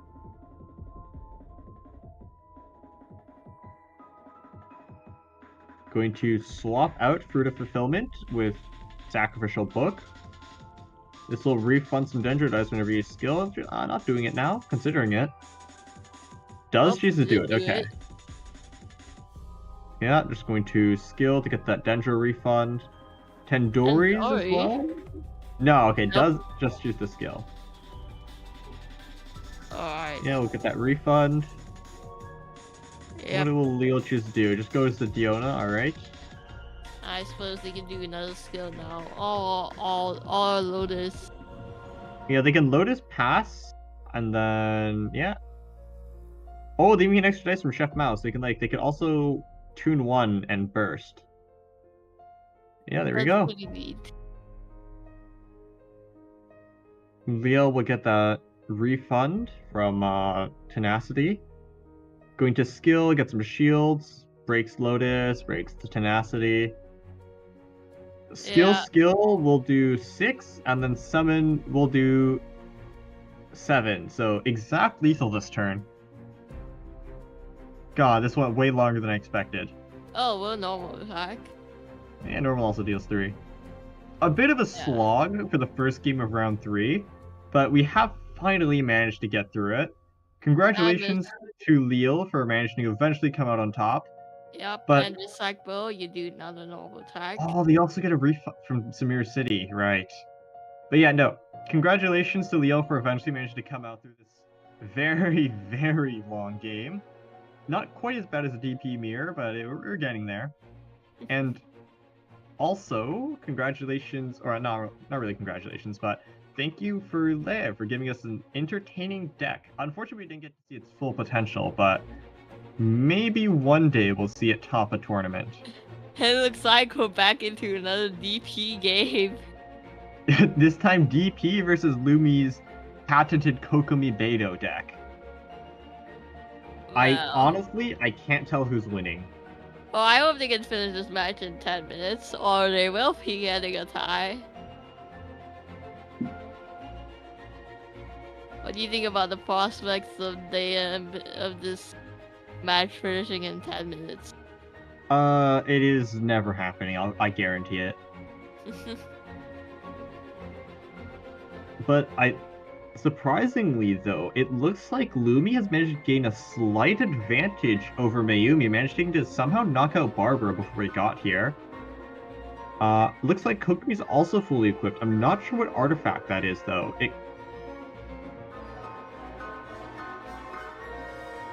Yeah. Maybe we can take a look at the deck to see what it is. It looks like... that looks like Kokomi has shield, so it's probably either a 2-cost or a 3-cost tenacity thing. Yeah, that's true. Oh, they got a dice refund, so it's for sure the 3-cost. Alright. There we go, it's gonna be a burst.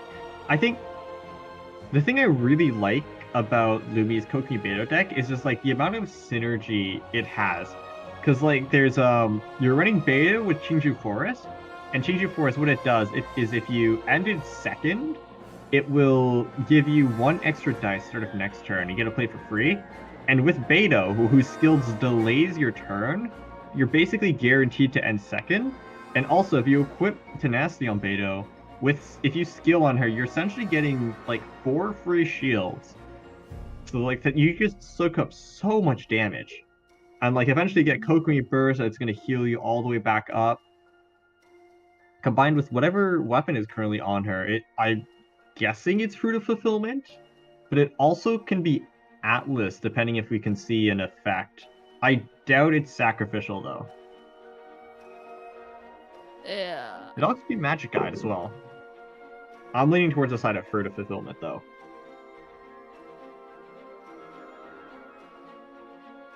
Let's see. We'll get some healing thanks to Kokomi's first. Ooh, Path Swap. Going to go Diona. Alright. Likely a skill. Oh, Bursting instead. Okay. I think I would have gone for skill because Burst would have healed for, I think it's 2 on cast, if I remember correctly. Skill would have negated a little bit more damage, but this is fine as well. I'm going to charge the energy up faster. It's not like maybe a fast swap either, so it's not that big of a deal. Should be a normal attack. Yep, Rain Swords will freeze Beidou. So forced to just swap Mona. And normal 3 times, I guess? I think you start off with a skill though, just to negate a little bit of that damage and apply Hydra Aura. Yeah. There you go. Might have been a misplay on the part of Lumi though. Like maybe swap to Mona first and then end on Beto, because Beto deals more damage than Mona. Right, because now... Because you Right, get it was like, plus up on Mona. Plus, now Lumi has 5 dice, already plays Mona skill. yeah, You gotta right. figure Like out what you want to do that 5 dice. what do you do here? You can eat, and then I don't know. Yeah. There is at least Banarana. Yeah, Von Arundel will take 2 dice into the next round, so Yeah. you could eat, play Gamblers, use Mona's fast swap, and then start the next round on someone.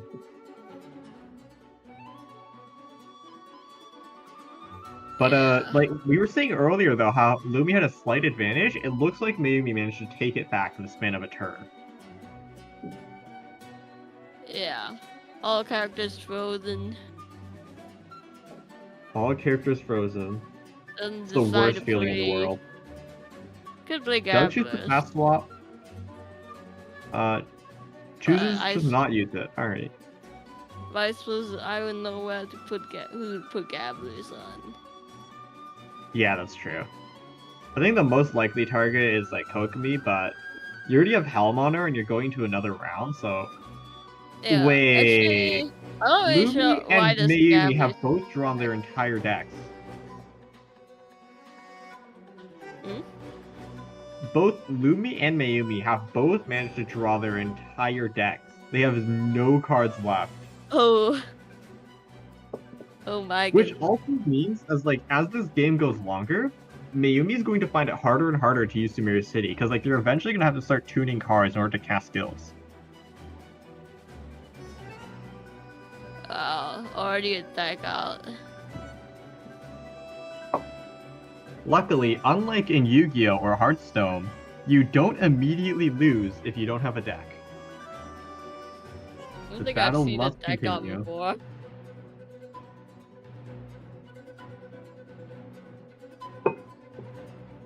Wow.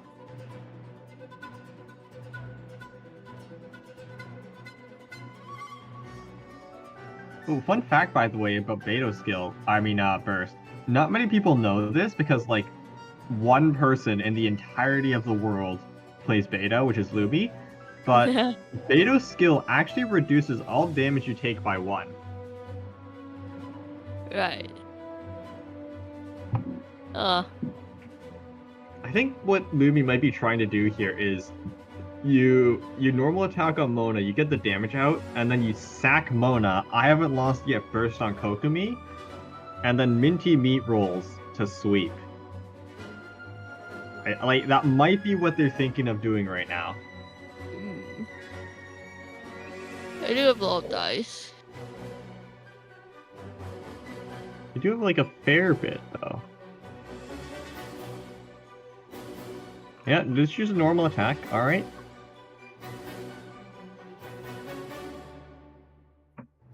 Doo-doo-doo. Boo-boo-boo. It is now Mayumi's turn, Boo. giving it a big thunk. What shall they do? What should they do? What shan't they do? Swap to Xingqiu to avoid the bait. Smart choice. Right. We'll get electric charge off. Oh man, and like the tenacity is gonna eat all of that damage for free. Okay, Lumi decide to stop beating around the bush. Never mind, they decide to beat around the bush more. Yeah, you use 2 dice to get a slow swap. They swapped to Kokomi and then they swapped to Beto. Probably wanted to swap stall to Beto to bait, but then Mon has a fast swap, so you have to swap to Kokomi first in order to burn that. Xingqiu eats a lotus. They really want to use that Yeah, iron there's the rain lost, swords. but 3 damage, what? That's so much. Okay, let's see, 2 base, plus 1 from Aquila, which would be 3, and then, yeah, I can see it. Kokomi finally gets the burst. There we go. Do you think it would have been better for Xingqiu to just end the turn instead of triggering I haven't lost yet on Beto.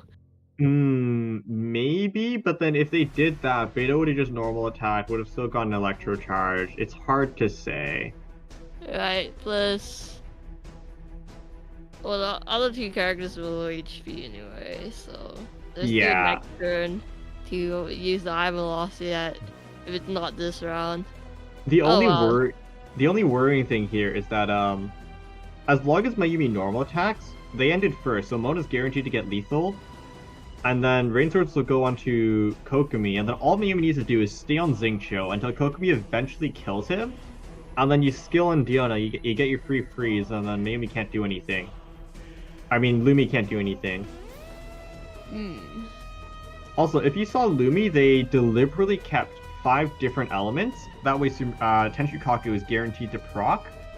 They did this because this is the turn where they go minty meat rolls on Kokomi and just start spamming normal attacks. So they're basically never going to use aligned dice because they're not skilling or anything. The only problem here, though, is that Kokomi has Hydro Aura and they don't have characters to swap to. So if like Mayumi just fast swaps Diona, Lumi kind of gets cooked. Yeah. And yeah, there's the Diona swap. Not much Lumi can do here. Going to do the skills to get a little bit of healing end phase. I think this is the end of the line though, because like Lumi is now forced to end turn, and Beto's skill wears off. Right, it's gonna run out next turn, so they don't get their combo. And I don't think you have the damage. Yeah, right. Like just Kokomi doesn't have the damage for this. Especially and like the funny thing is, the shatter is also huge. Then you could do a skill now. Get the freeze off. Yep. There we go. That's it. There it is. Before the round. They finished. Wait. I'm not sure they finished. No, they finished exactly on time. Round 3 is supposed to end at 47. It is exactly 47. So that round did count. I'm not sure if the round 4 started before this game ended. I believe they finished on time, but we'll leave that to the TOs. Would have been one hell of a nail biter though if they didn't. Whew. Ooh.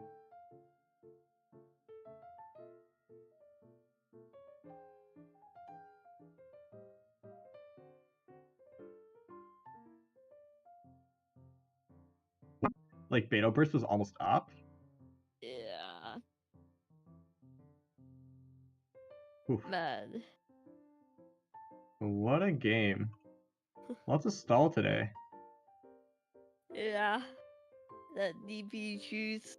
But we also seen some stall, not DP decks that are definitely slower. Like, that Beto deck is...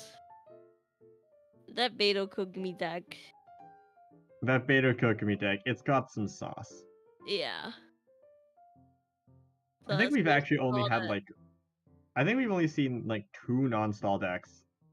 Yeah, I'm like wondering why we keep seeing stall decks today.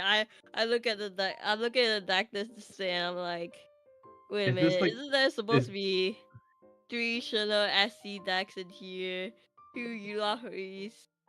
Yeah, this reminds me of like 3.6 meta where everyone just ran MMEC and like every match took forever.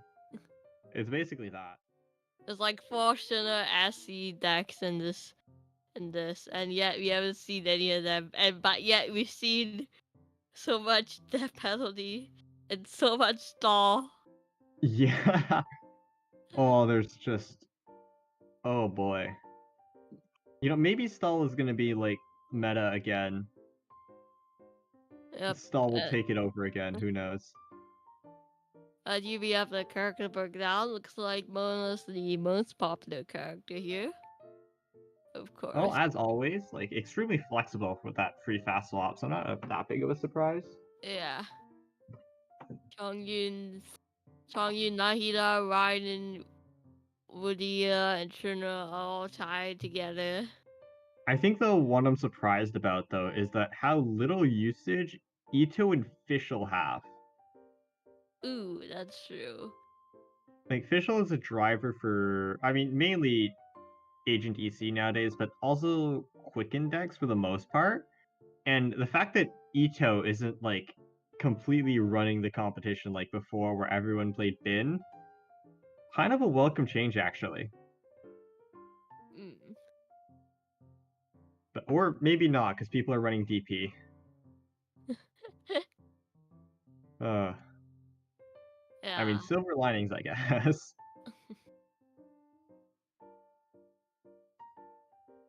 It's like a bunch of people are wearing Yaoyao, which I guess might be explaining officials last usage.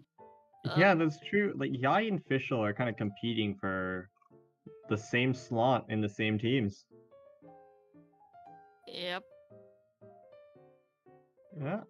Well, Looks like we have we... a match in comic, which is not Star this time. Let's go. And We have EC Paul versus. Starhaven playing against Rissa. Both are Yep. playing a Nahida Mona core, but Rissa's playing with Yai, which is more standard, while Paul has a Dehya. Now that's some sauce. I Yeah. believe what they're trying to do is like basically the same thing as Rissa, except they have Burgeon instead of Hyper Bloom. So we'll have to see how this goes. Cause like, this is interesting. This is real Yeah. interesting. Looks like this has done already a bunch of damage to Pulse and Nahida. Well, it looks like Paul decided to start the first round by putting down a full board of companion supports. Wow. I believe it's a double Zudong. No, double Dunya. Okay, it's a Zudong Chef Okay. Mao. Can someone remind me what Zudong does? I actually don't know because like I don't play him. I think he's a tubby for food, right? If I remember correctly, he's a tubby for food. Looks like when playing got... a food event card, spend 2 less elemental dice once per round. It is indeed. Yeah, okay, it's a tubby for food. Looks like Rissa got some pretty bad dice, forced to play Tossa, but oh, what a gamer! Rissa is a tried and true gamer. In 2-1-5 cost, okay. Which has 3 Hydro dice left. Probably just going to swap Mona, play Sumer City, and pass. I don't think there's much else you can do. I doubt you want to tune 3 Inverse. That sounds so bad. Yeah, they're gonna set up the Sanctum. There is a swap Mona. Hovering the Sumer City, yep. And what will Paul do? They could choose to go Mona and get a Vaporize? No, alright, they're gonna go Nahida? I think skill and get Burning. I don't know if I like that. I think I would have preferred going Mona. That way I get a Vaporize and Phase. I get Hydro Aura on their Mona. And then I can get a Bloom by fast swapping Nahida next turn. Because like everyone already had Seeds. There wasn't really a point in that. The Paul's dice might not fare well to doing Mona skill. So I guess that's perhaps why That's went true. for Nahida normal attack instead. Yeah, they did have 3 Dendro, so that's fair, I guess. 2 cards in hand only. We might not want to tune. I see a Buttercrab. Oh boy. Ooh, interesting. Haven't seen a Bottle Crab in a while. I also see an NSC in this deck, which I really don't like. You don't want to do normal attacks in this deck. I disagree with including that card in there. Although Buttercrumb can be sauce, I think it was put in there specifically as a tech option against Wander Icebergs. I need to find like a name for that deck, because like Shana Double Nemo can refer to So many So different many. characters. Yeah.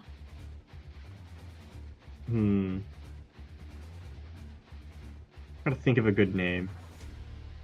Wonder Which is Mona Shinha, skill. Clueless. Yeah, I guess Wander Shenhe. What if I called it Hattie Ghost, you know? Because, like, Wander has a hat, and then Shenhe's summon is, like, kind of like a ghost. I'll make that a thing one day, trust me. Rissa gonna go to Mona and just reset season everyone, apply Dendro on Mona. Paul is hovering NSC, like, considering an NSC normal. Well, it's not the tune 1. Oh no. Aw, Chef Man did not give the dice they wanted. Yeah, force the tune 1. I don't know if they have so much Dendro because they kept Dendro, or if like they just happen to roll a lot of Dendro. Yeah. And Rissa just gonna swap to Mona to end it. Fast swap Adeptus. Ooh, it's a lot of damage. I think Mona dies to this. Yep, oh, goodbye, that's Mona. so much. Actually, I think that Adeptus was overkill. Yeah, that it did 8 damage. Mona was 6 HP. Mona was on 6 HP, right? Burst deals 4 base. Bloom would have dealt +1, which is 5. And then Seeds would have killed. So that was an unnecessary Adeptus on Paul's side. Waste of dicing card. Unfortunate. Oh, there's the Yaoyao burst. Oh, this is huge. Wait. Yeah. Getting rid of the Dehya. Whichever character Paul swaps to is going to get lethal. Actually, it should be 3 base. Oh, that's bye-bye Dehya, because it's 3 base, 4 from Quicken, and then 5 from Seeds. Yeah. There you go. Bye-bye Dehya. Right.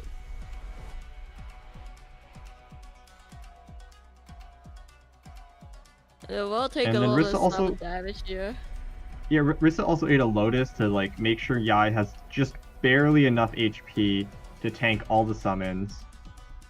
And then it's a Nahida Mona 1v1, and like we all know who's gonna win this one. Yeah, and Mona's on 2 HP. And Mona's on 2 HP. Cards. Yep, and then Nahida has burst and also quicken stack, so that will kill through a Lotus. The only way Paul lives like an attack would be skill Lotus Crisp, but then Nahida finishes off with a normal, and if Rissa has Adeptus, it doesn't even matter. Yeah, at least if Paul had a star sign, well, that would no Lotus. Let's get another strategize. And try RG again. Egg? Okay. Egg? Okay. We're talking now. You stop on that one well. You can't swap Nahida because she will instantly die. So I think like you skill Mona, right? Or no, just normal attack would be the same thing because like Mona dies to a single hit. And then Rissa kills, and then you swap Nahida, and then you can do a no, don't do that. Yeah, Nahida. Wait. Okay. I think it does a fast swap, but it is a fast swap, so yeah, this is fine, but they would need to tune at least one. Yeah, tune the library, sure, why not? Maybe tune library, because you're probably not gonna have another round after this. Oh, that's true. Library could be used as like a more expensive toss-up. Yeah, so skill here. Nahida lives on 2. And then now Rissa needs to worry about, like, an I haven't lost yet first. Although I'm not sure Paul's running it. Decides that, okay, I gotta, like, lethal this turn, otherwise I lose anyway. So just goes for the normal attack, can't lose refresh. And then, like, Paul already ate, so no Lotus to save. Like, skill is your best option. To reduce a little bit of... Okay, goes for NSC. This doesn't really change anything. Yeah, Nahida lives on 1. And here we come with the first. Damage reduction. You skill, but I don't think it means anything. This should go through with quicken stacks. There we go. Closer game than I expected, but Rissa did eventually manage to pull through. Paul made it look closer than I expected, especially because like the opening was double Dunyazard, Zudong Chef Mao. I'm rather impressed with how Dehya Burgeon went. Rather surprised. But yeah, it looks like the standard NSC did manage to win out in the end. I think like just Quicken is a stronger reaction than Burning. And I think like the piercing damage combined with Caesar's Condiment helps Rissa lower Paul's characters into a more acceptable breakpoints. Going here though, it's Le versus Den. Den is playing the official version of NEC and Le playing their Nahida Lisa Dehya deck. Yeah. Interesting that we've seen two combinations, Nahida and Dehya today, I think. Yeah, that's true. It does look like Den is currently in the lead, but Le does have some stacks on Nona, but Den has like currently 6 dice, Le has 0, swaps in Nahida. Ooh, that's a fast up as well. Probably 5 costs here with Quicken, he'll get a Bloom Core. I think this like essentially guarantees them a kill end phase. Yeah. There you go, 5 cost. Lisa doesn't immediately just fall over because of that Lotus. That's the 3 cost skill. And swap into Nahida, alright. It is a fast swap, so they get end first.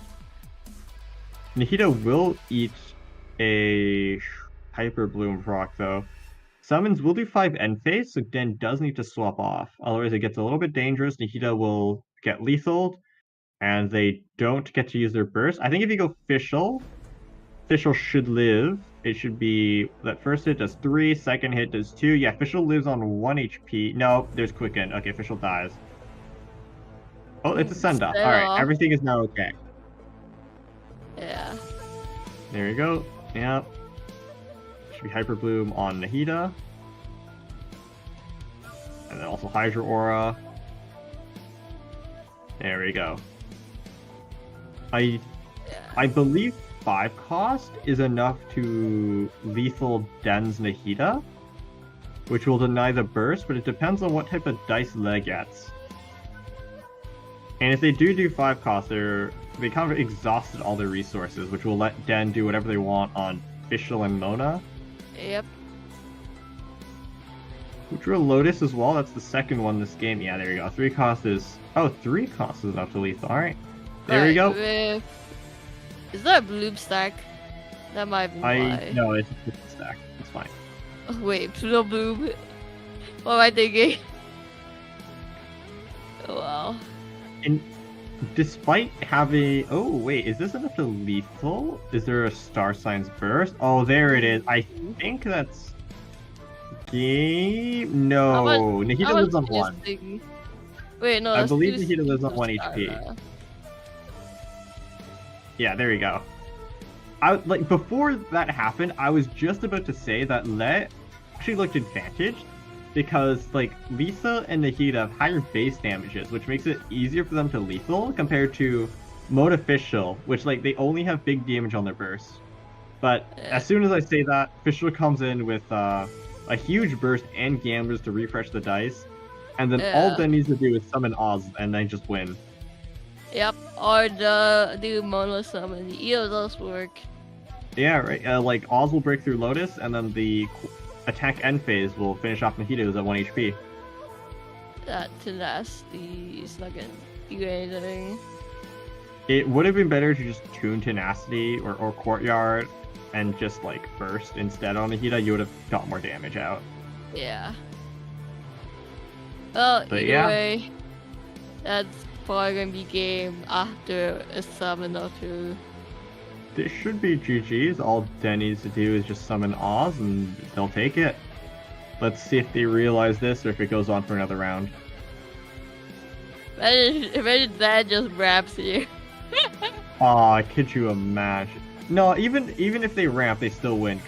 Actually no, that's the one way they lose, because next turn Nahida will get Tenacity reset. Oh, that's true. And then like they have burning, right? So like that actually then it gets dangerous. Lotus. Okay, they do summon Okay, all, so everything that's is fine. the. That's the. Oh, But right. yes. Because it does get 1+.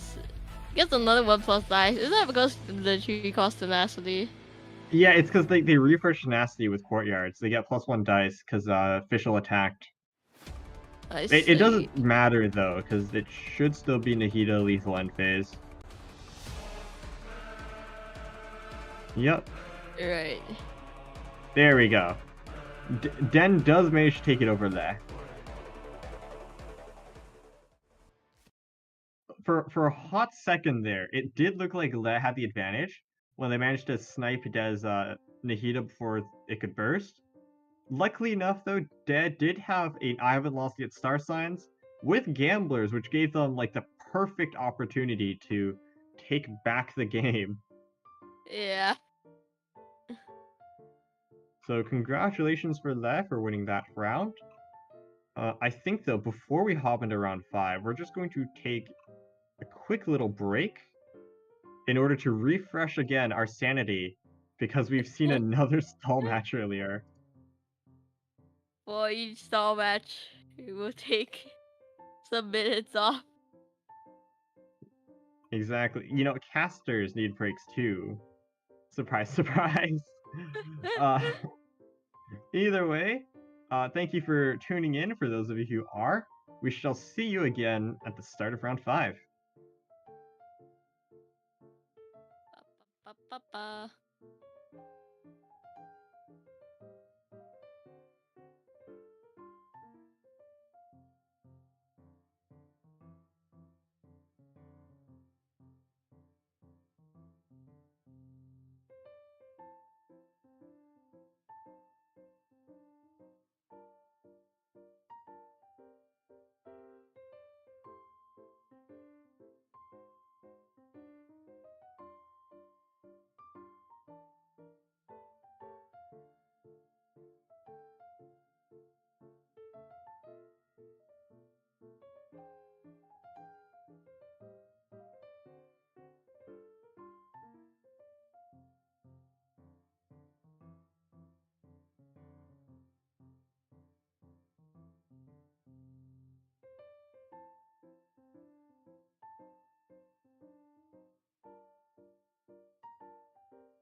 Hello and welcome back, everybody, to round 5 of our America 4.1 weeklies. Week 4, obviously, gotta make sure to specify so we know exactly when this takes place. Very important, trust me. For future reference for all those time traveler viewers out there, you know why it's important. If you know. Yeah. Wait, do you know what happens in the future? Are you implying that you are also a time traveler? No comment. NDAs. You know how it is. What? But What do you know, say? There's a signature for. There's an NDA for time travelers. It is round 5. I'm gonna choose to smoothly dodge that question. We're gonna have our winners. I mean, our only 4-0s come up. There'll only be 1 5-0 this week, so we'll figure out who those mysterious strangers are later on. But we've seen so much DP today. Oh my god, was there so much DP. Earlier, we mentioned a little bit about the NADP truth, but Turtle, since we obviously know already that it's been broken, but do you think it would have been better if it wasn't broken? Like, would you prefer how we have it now, or would you rather the truth be kept? I mean, I'm sure it would be really funny if everyone ran DP, but I'm also sure that we would have 10,000 ties. That is true. And I also would be dying while trying to cast every because every game would just be DP. Yep, that would for sure be an issue. But you know, stalled games, especially DP, infamous for going extremely long. Hopefully our last game is not a DP mirror. Praying right now. Please, I beg of you. Oh.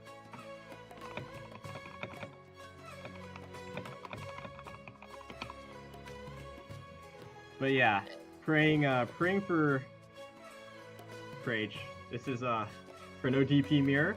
In fact, I'm so committed for the no DP mirror.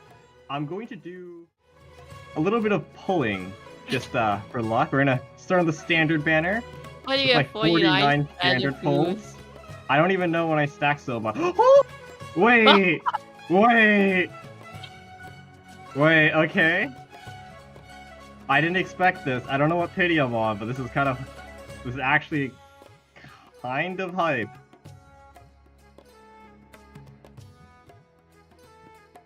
Okay. Welcome to TCG where we pull gacha. The epic TCG open footage. I'm totally not a gacha addict, guys. Like, I have self-control. Oh no! Why, Gabe? Look at this. Look at this. Yeah, Duke before. Where is he? He's got the notification. That's all. That's all I have to say.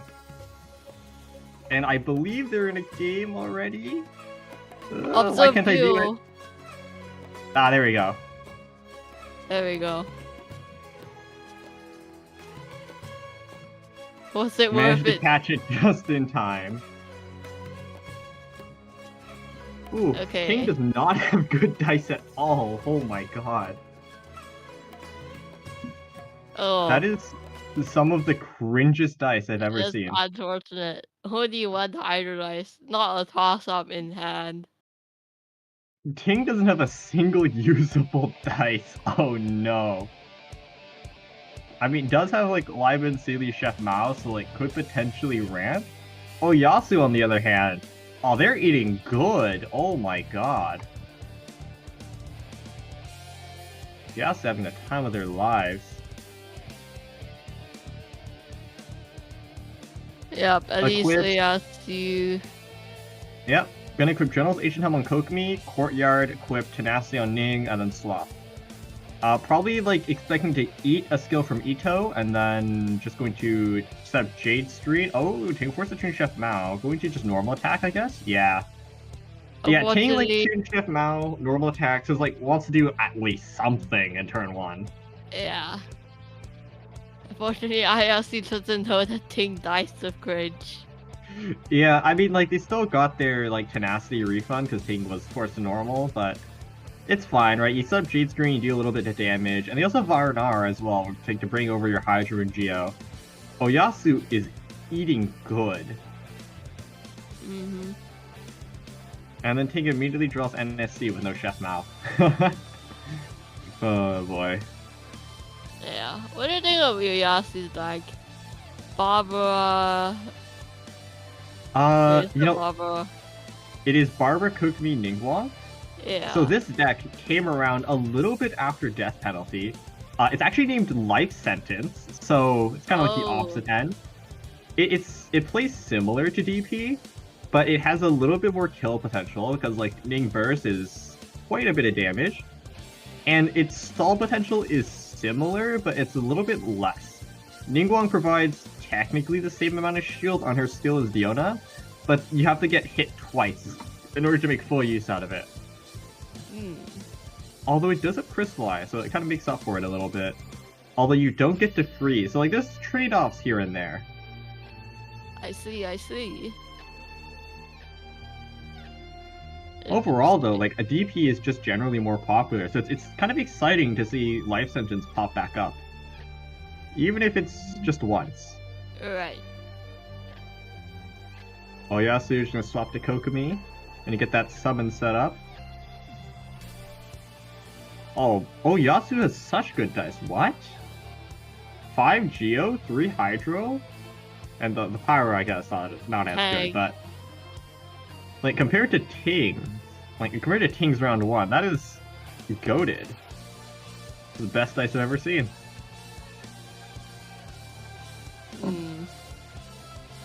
Let's see if Ting's luck can steal him today. After all. Yeah, like... I think Ting in this position, if he managed to get off an Ushi round 1, would love to charge attack. Just to build stack. And like get that final bit of energy. But with not enough dice and not kind of wanting a normal, so I just swap Bennett to build burst there instead. Luck is another kind of skill. That is true. Ting did manage to get Dunya's art though. Unfortunately forced like Toon Chef Mao earlier, so won't be able to get immediate value out of her. Genius Art will only draw you a character card after you've already played one.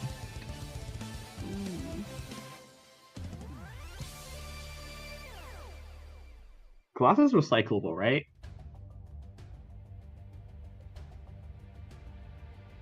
Oh, there's the Dunyazard. Yeah, I'm gonna end turn with no dice remaining. Oyasu with 8 though could like go on Ningguang and skill twice and swap off, or like maybe skill swap Liven, something around those lines. Lots of options for them.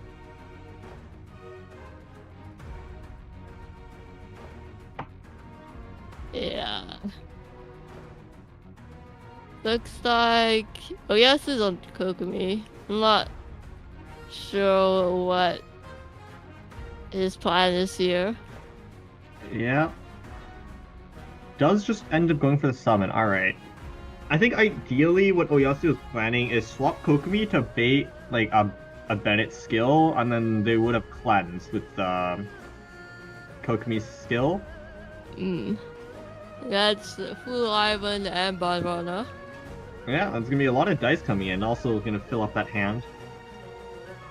See how the dice look. Ooh, Ting once again not getting ideal dice.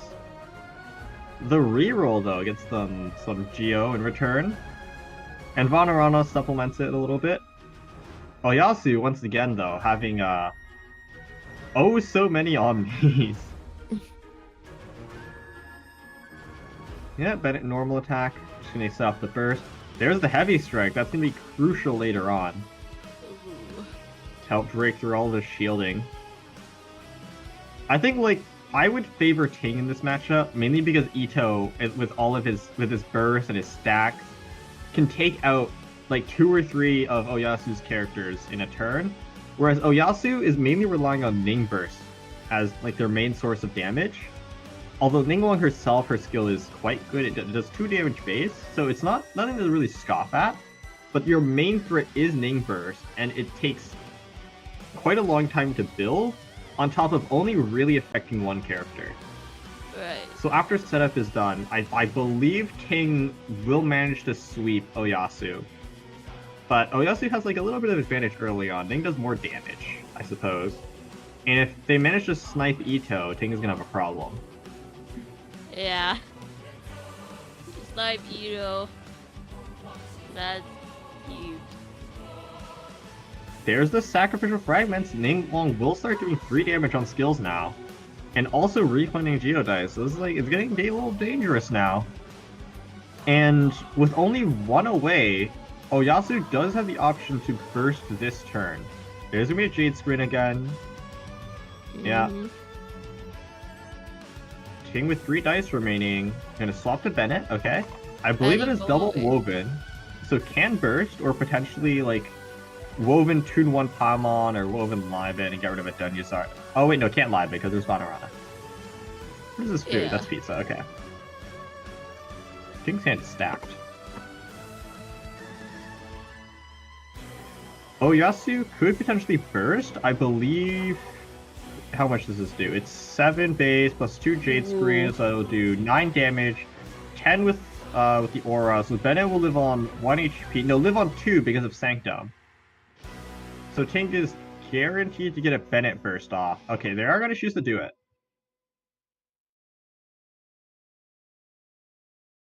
Oh, wait, Dehya's Sanctum doesn't proc because Dehya's below 6. I lied. If Bennett bursts, they'll heal him up to 3. But then Ning will kill with skill. And Ito doesn't have his burst yet. Okay, Ting going to play a Lotus. Dice will also get refunded by Chef Mao as well. Ooh. So Bennett will live a skill from Ning, but will still die to summons. It looks... Yeah, Ting is forced to Bennett burst here, unless he wants to swap. I'll go Fast. Wait. Ooh, okay. Please leave it to me. Leave it to me to not overdraw, I believe. Oh. Yeah, because there are 8 cards in hand. I see. And Oyasu will choose to end. Okay. Decides not to lethal Bennett. Looking at King's deck, I believe we saw this earlier, but it's running like Dunyazard Paimon, which is really strong. You get 2 Dunyazards down, and then Paimon costs 1. Also running Chef Mao, right, to like refund you dice with all the food you're going to be eating to negate damage. And Sweet Madame is the really interesting inclusion we pointed out last time. Could help breakpoints though, especially with the amount of shields you have. And with double Chef Mao, it's like +2. Yeah, Bennett Burst finally coming down. Right. Yeah, I guess a good thing to do it to the next round instead of doing the previous round, so you can get more usage on the Bennett Burst. Yep, Oyasu will play the Strategize. Draws a Liben and another Strategize, so you draw for more draw. A skill here will lethal Bennett. Opts not to do it, just flipping over to Kokomi. Oh, we do have... Oh, we had Ting's deck shown for a moment there. And with no Bennett talent in the lack. Yeah, won't be like getting it boosted. And here is Oyasu's deck. Going to run Ningguang talent, Sacrificial Fragment we saw. Running General's Agent Health and Tenacity, kind of like Rissa, as we saw earlier. Running War of Tinchikaku, Vanarana, really standard. I think the only really important thing to point out is... No, that's about it. Deck list is rather standard. It's basically a DP list, but with Book instead of Bow, and Ning talents of Diona talent. So it's really the only difference.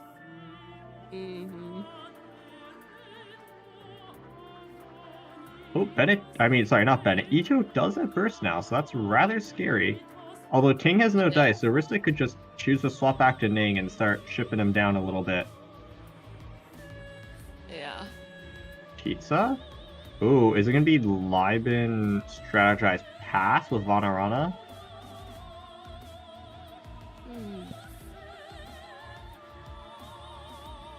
Vanarana will eat 2 Geodice, and then if you strategize with the Cryo, Liben will proc as well. Next turn you can come in with 12 dice. No, we'll swap to Kokomi, alright. Oh, Covenant? Is it Woven Tune 3 Burst? No, Paimon. we'll play Paimon instead.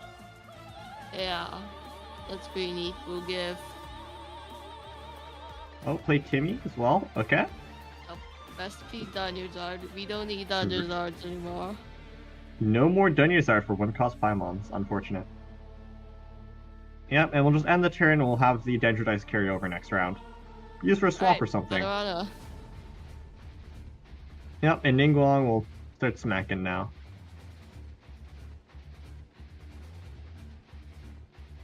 Anytime now. There it is. Whew. I don't believe Oyasu would want to stay on Ning. Mainly because, like, you don't want Ningguang to Ito burst immediately out of next turn. And this is actually where it gets dangerous for Oyasu. Because, like, Ito now has burst, and also has Bennett up, within the damage boosting range, too. Yeah. So that Ito burst is going to do 7 damage base. God, that's terrifying. So you and with Heavy Strike, you want to eat that. You really don't want to eat it. Ito's charge attacks also are going to be doing 9 damage if Ito stays within that HP boosting range. That is terrifying. That is a Ningguang burst on your normal attack. That's crazy. Okay, gonna normal attack on Ning. Yeah. Gonna charge up that energy. Alright, this brings Ito out of damage boosting range, and also, if Oyasu decides to stay on Ito for the burst, they're gonna get 1-tapped by Ning. No, actually, 1 away from energy, never mind, I lied. It just brings Ito out of damage boosting range. No energy cards either. In hand. Yeah, it doesn't run any either. I know, they do have a star sign, so that could possibly come into play. It could potentially become the winning factor. Let me check if Oyasu also runs Adeptus. They do. Okay, so Ting needs to be wary of an Adeptus. Okay, plays Lotus to go around that. That's fair. There it is. That's the burst. Burst still does 7, though. Okay. If Oyasu has Star Signs Adeptus, which we know they do not, it would have lethaled Ito.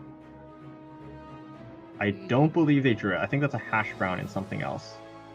And a Lotus Crisp. I mean, a Lotus is nice, but... Yeah. Well, he already had a Lotus before he used Strategize. That is true. So he's probably not looking for another Lotus in that Strategize. Oh, that's a Hydro Res. Okay, I think Oyasu wants to stay on Ning, gonna eat a Lotus. This makes it so Ito Heavy Strike charge attack does not lethal anymore. Going to skill as well, bring it farther into lethal range. Ting could just like charge attack and smack it, but it depends on whether or not he eats a burst. Because it will do 7 damage. Or, sorry, 8 damage. Oh, skill. Quite a lot of damage. Should only do 5 damage to Ito, so Ito will live on 2 HP because of all the shields he currently has on. But then, like, if you burst now, Ting could Heavy Strike normal, which is not exactly 9 HP. No, it wouldn't be, because it would be out of damage boosting range.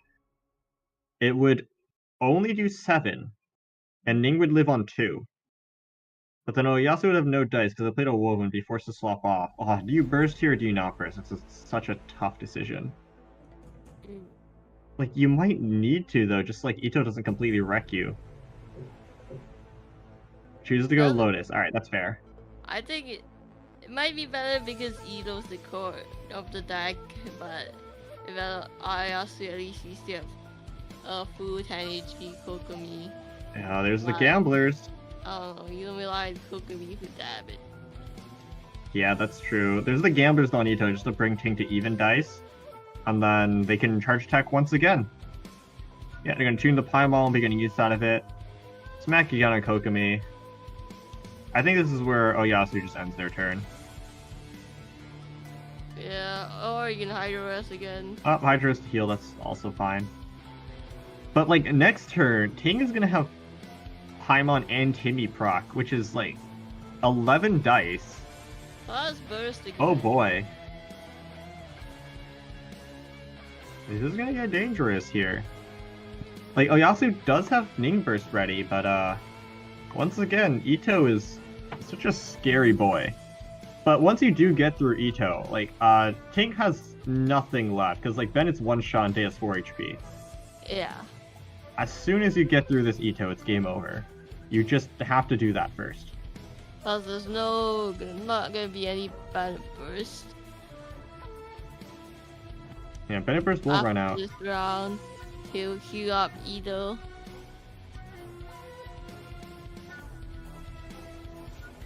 We'll gain a bit of crystallize, though.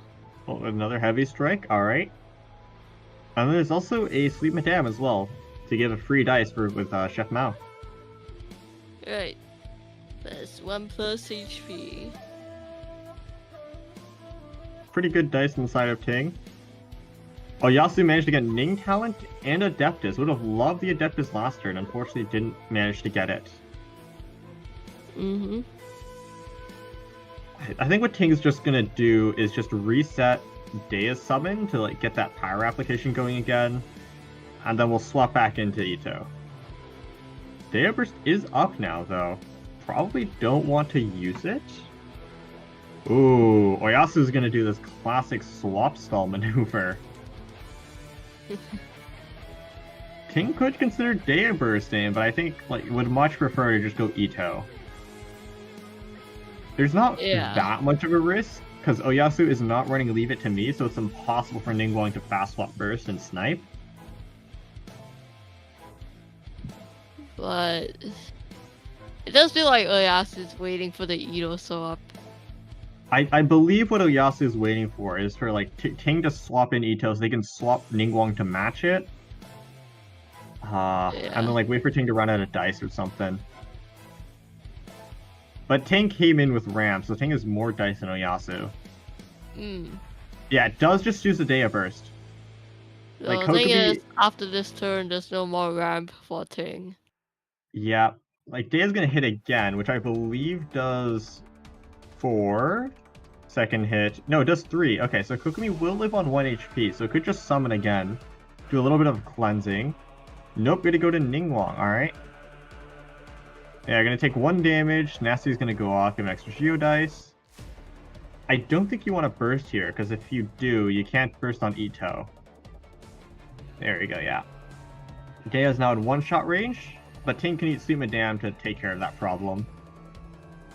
Right. Value of Sweet Madame. Ice as well. Also up to Bennett.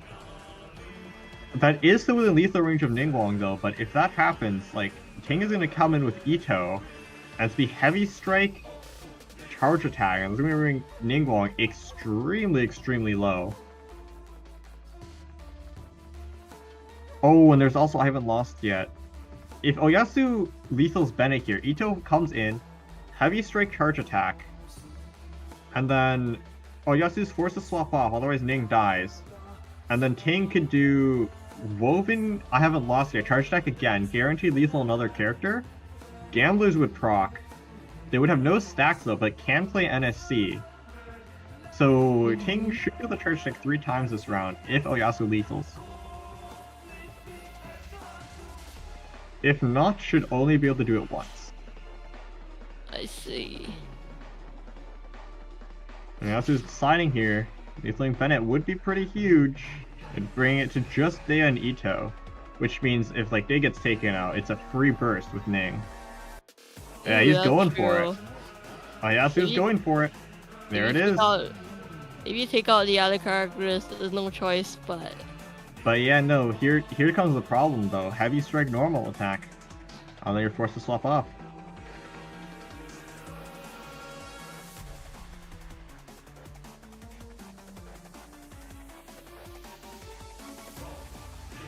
Ting is thinking here. Yes, he's thinking. There's a 1 dice. The Heavy Strike. There's the Charge Attack. Yeah, yep. Ningguang takes 6. No, it's a damage here. Forced to swap off. Although, ooh, could Woven Hash Browns, because like Ito only will do... It should do 5, right? Yeah, which is exactly equal on Barbara, but if you eat Hash, heal to 7, survive on 2. Ooh, okay, that's a bit of a risk. It should be Ooh. Woe when I haven't lost yet. Charge attack for Ting. Yep. Yeah, there it is. We'll get Gambler's proc if they Lido Kokomi here. Oh, gonna Northern Smoke Chicken as well. Chang gonna give it dice. Oh, gonna reset burst as well, so they have it for next turn. Okay, that's a smart decision. It also saves on a stack as well.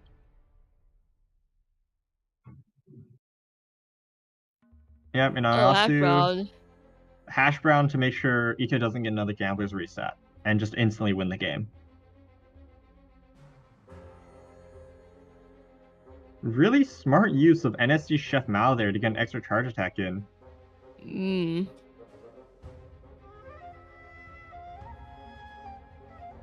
Hitting with Ito would bring Barbara down to 1 HP with the summon end phase, but also could choose to just end and have Var and I carry the dice over next round.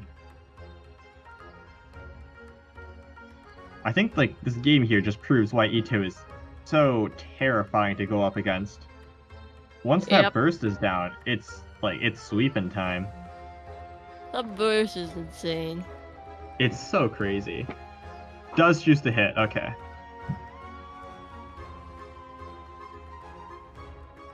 Right, because you said one more dice you can just swap off.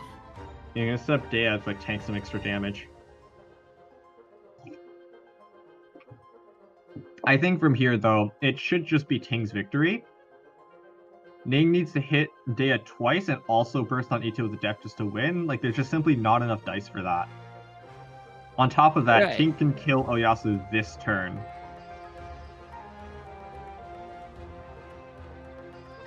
Oyasu needs a minimum of 9 dice. Oh, and they also dice to crit. That doesn't help things either. I'll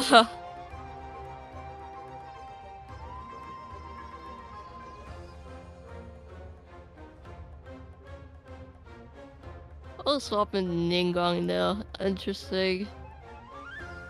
Ooh, get that +1 dice. Yeah, I'm gonna need to Sweet Madame. Ting shouldn't swap to Ito here. Like, oh, okay. Does Adeptus burst enough? That is the question. Ito's at 10. It's at 10 effective. The fast swap. How much damage does Adeptus do? Wait, shouldn't have killed Ito? He's at 7 plus 3, right? That's 10. Ito has shields. Yeah, but it would have been at 10 exactly, right? Because he was at 10 HP plus 2 crystallize. Dehya's Sanctum doesn't count because Dehya's not healthy enough. And then Oyasu had enough dice to burst. Unfortunate. I think that is a misplay on the side of Oyasu. I believe if they just Adeptus bursted, they would have lethaled Ito and could have won. I think it's a miscalc on their part. Apparently it's missed lethal by 1. Because Crystallize is a +1 or +2 actually. Because Ito was at 10 HP with 2 shields, right? And then it was 7 damage from burst plus 3 from Adeptus, so it should have been exact 10. Dehya's Sanctum wouldn't have gone off because Dehya was below 6. I believe Adeptus burst on Ning would have lethaled Ito. 3 from Adeptus. It depends on how much HP Ito was, but I think it would have. I think Ito was at 10 exact. Oh, that's GG's. But yeah, either way, it was miscalc or not, Ting managed just to take it. It looked like Oyasu had an early lead, managing to bring Ting's characters down super low. But Ting got Ito burst and Ito did Ito things. What else can we say? Ito did Ito things. Well said. Ito did Ito things. Ito'd all over that match. Yeah, and the rest is history. But rather exciting match with lots of twists and turns and Itos. Either way, though, I think with that out of the way, congratulations to Ting for being our 5-0 for this week. Let's take a look at our 4-0s then as well. The people who've managed just to conquer the rest, but not quite make it to the top. Yep, I believe we're taking a look at our bracket right now. Yes, these are the matchups we had. We can see who triumphed over who. All the games actually managed to finish, so Ting and Oyasu is the last one. Pretty cool, actually. Yep, let's go down to the... Yes, let's scroll down a bit to see the scores if we could. Here we go. Yeah, obviously Ting as our only 5-0. We have Oyasu, obviously, we use one of our 4-1s. We have Birdie. Let's see what they're playing. Let me check this out. Birdie, where are you? There we go. Playing Shenhe SC. We have Shan. What is Shan playing? One of our beloved TOs. Asian EC. I believe we saw one of the matches of Shan earlier. But if I remember correctly. I believe it was someone else. We had another Asian TC, I believe. It could have been Shan though. Might have just missed the name. We also have Spirit, who's playing Shenhe SC. And then as well as we have quite a few 3-0s as well. I mean 3-2s as well. Yep. Yes. But Pyro Ito with Dehya. Not quite free hash brown tech, but I mean, I guess Ito plus 20 HP, no matter what deck it is, works out just fine either way. I suppose so. Yeah. I can't Ito believe double Hydro, Ito double Pyro, Ito... You know, there was an Ito double Dendro at some point. Ito double Dendro. No, it was Ito Lawatril Chicken. Yes, that was the deck. Well... Tirano somehow managed to 5-0 with that. I don't understand how. Right, and I think I hear the... B-I-N... Benti... Ito Noel. You know, it could probably work. As long as Ito just has people to tank for him, I'm sure everything will go fine. His burst is so good, honestly. Like, the fact that he just gets to do 5 damage charge attacks for 2 dice. He does the equivalent of an agent burst, like, 4 times in a turn. That's so dumb. It's actually so stupid. Regardless, though, I'm mauling about Ito. When Shenhe also exists, fine. Everything is fine. Everything is better. Everything, it's okay, it's okay. You know, some characters are just extremely good. Some of them less so. And also, on the screen here, we can see Ting's Pyro Ito deck.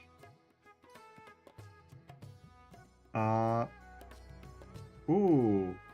I'm just noticing this now, but Ting is running no dice fixes except for 1 copy of Toss Up. I think, like, this makes sense because, like, your game plan is a charge attack on Ito, right? And, like, maybe the Toss Up is for Bennett Burst or something if you're really cringing. Yeah.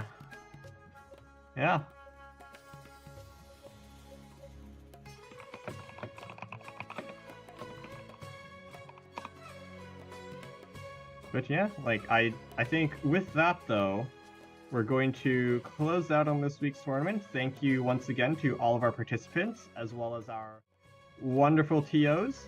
If you would like to participate in one of these tournaments, next patch, or maybe in our EU or Asia weeklies coming in tomorrow and the day after, you can feel free to join us at discord.gg/GITCG. I would also like to give our thanks to Kojo Creations for doing the production for the stream. Yes. And also, This stream and our tournaments is a joint production between us and our good friends at KQM. Be sure to check them out for guides on your favorite characters and more. And also, just before we end this stream, I was mistaken about the lethal. Turns out Dehya's Sanctum does proc if Dehya is below 6 HP. I was thinking of her talent. That is on me. Just wanted to set that straight before we end it. Don't want to spread misinformation. It's not like the main game, you know? Just once again, thank you everyone for joining us. Thank you for the players for participating, and thanks for KQM for helping us organize and set everything up. We'll see you guys tomorrow and the day after on the weekends. Hopefully you guys can join us on those streams as well. And also be sure to check out the majors coming in 2 weeks. That's going to be very exciting. With that, though, this is your host, Sumi. Joined today by Turtle Week.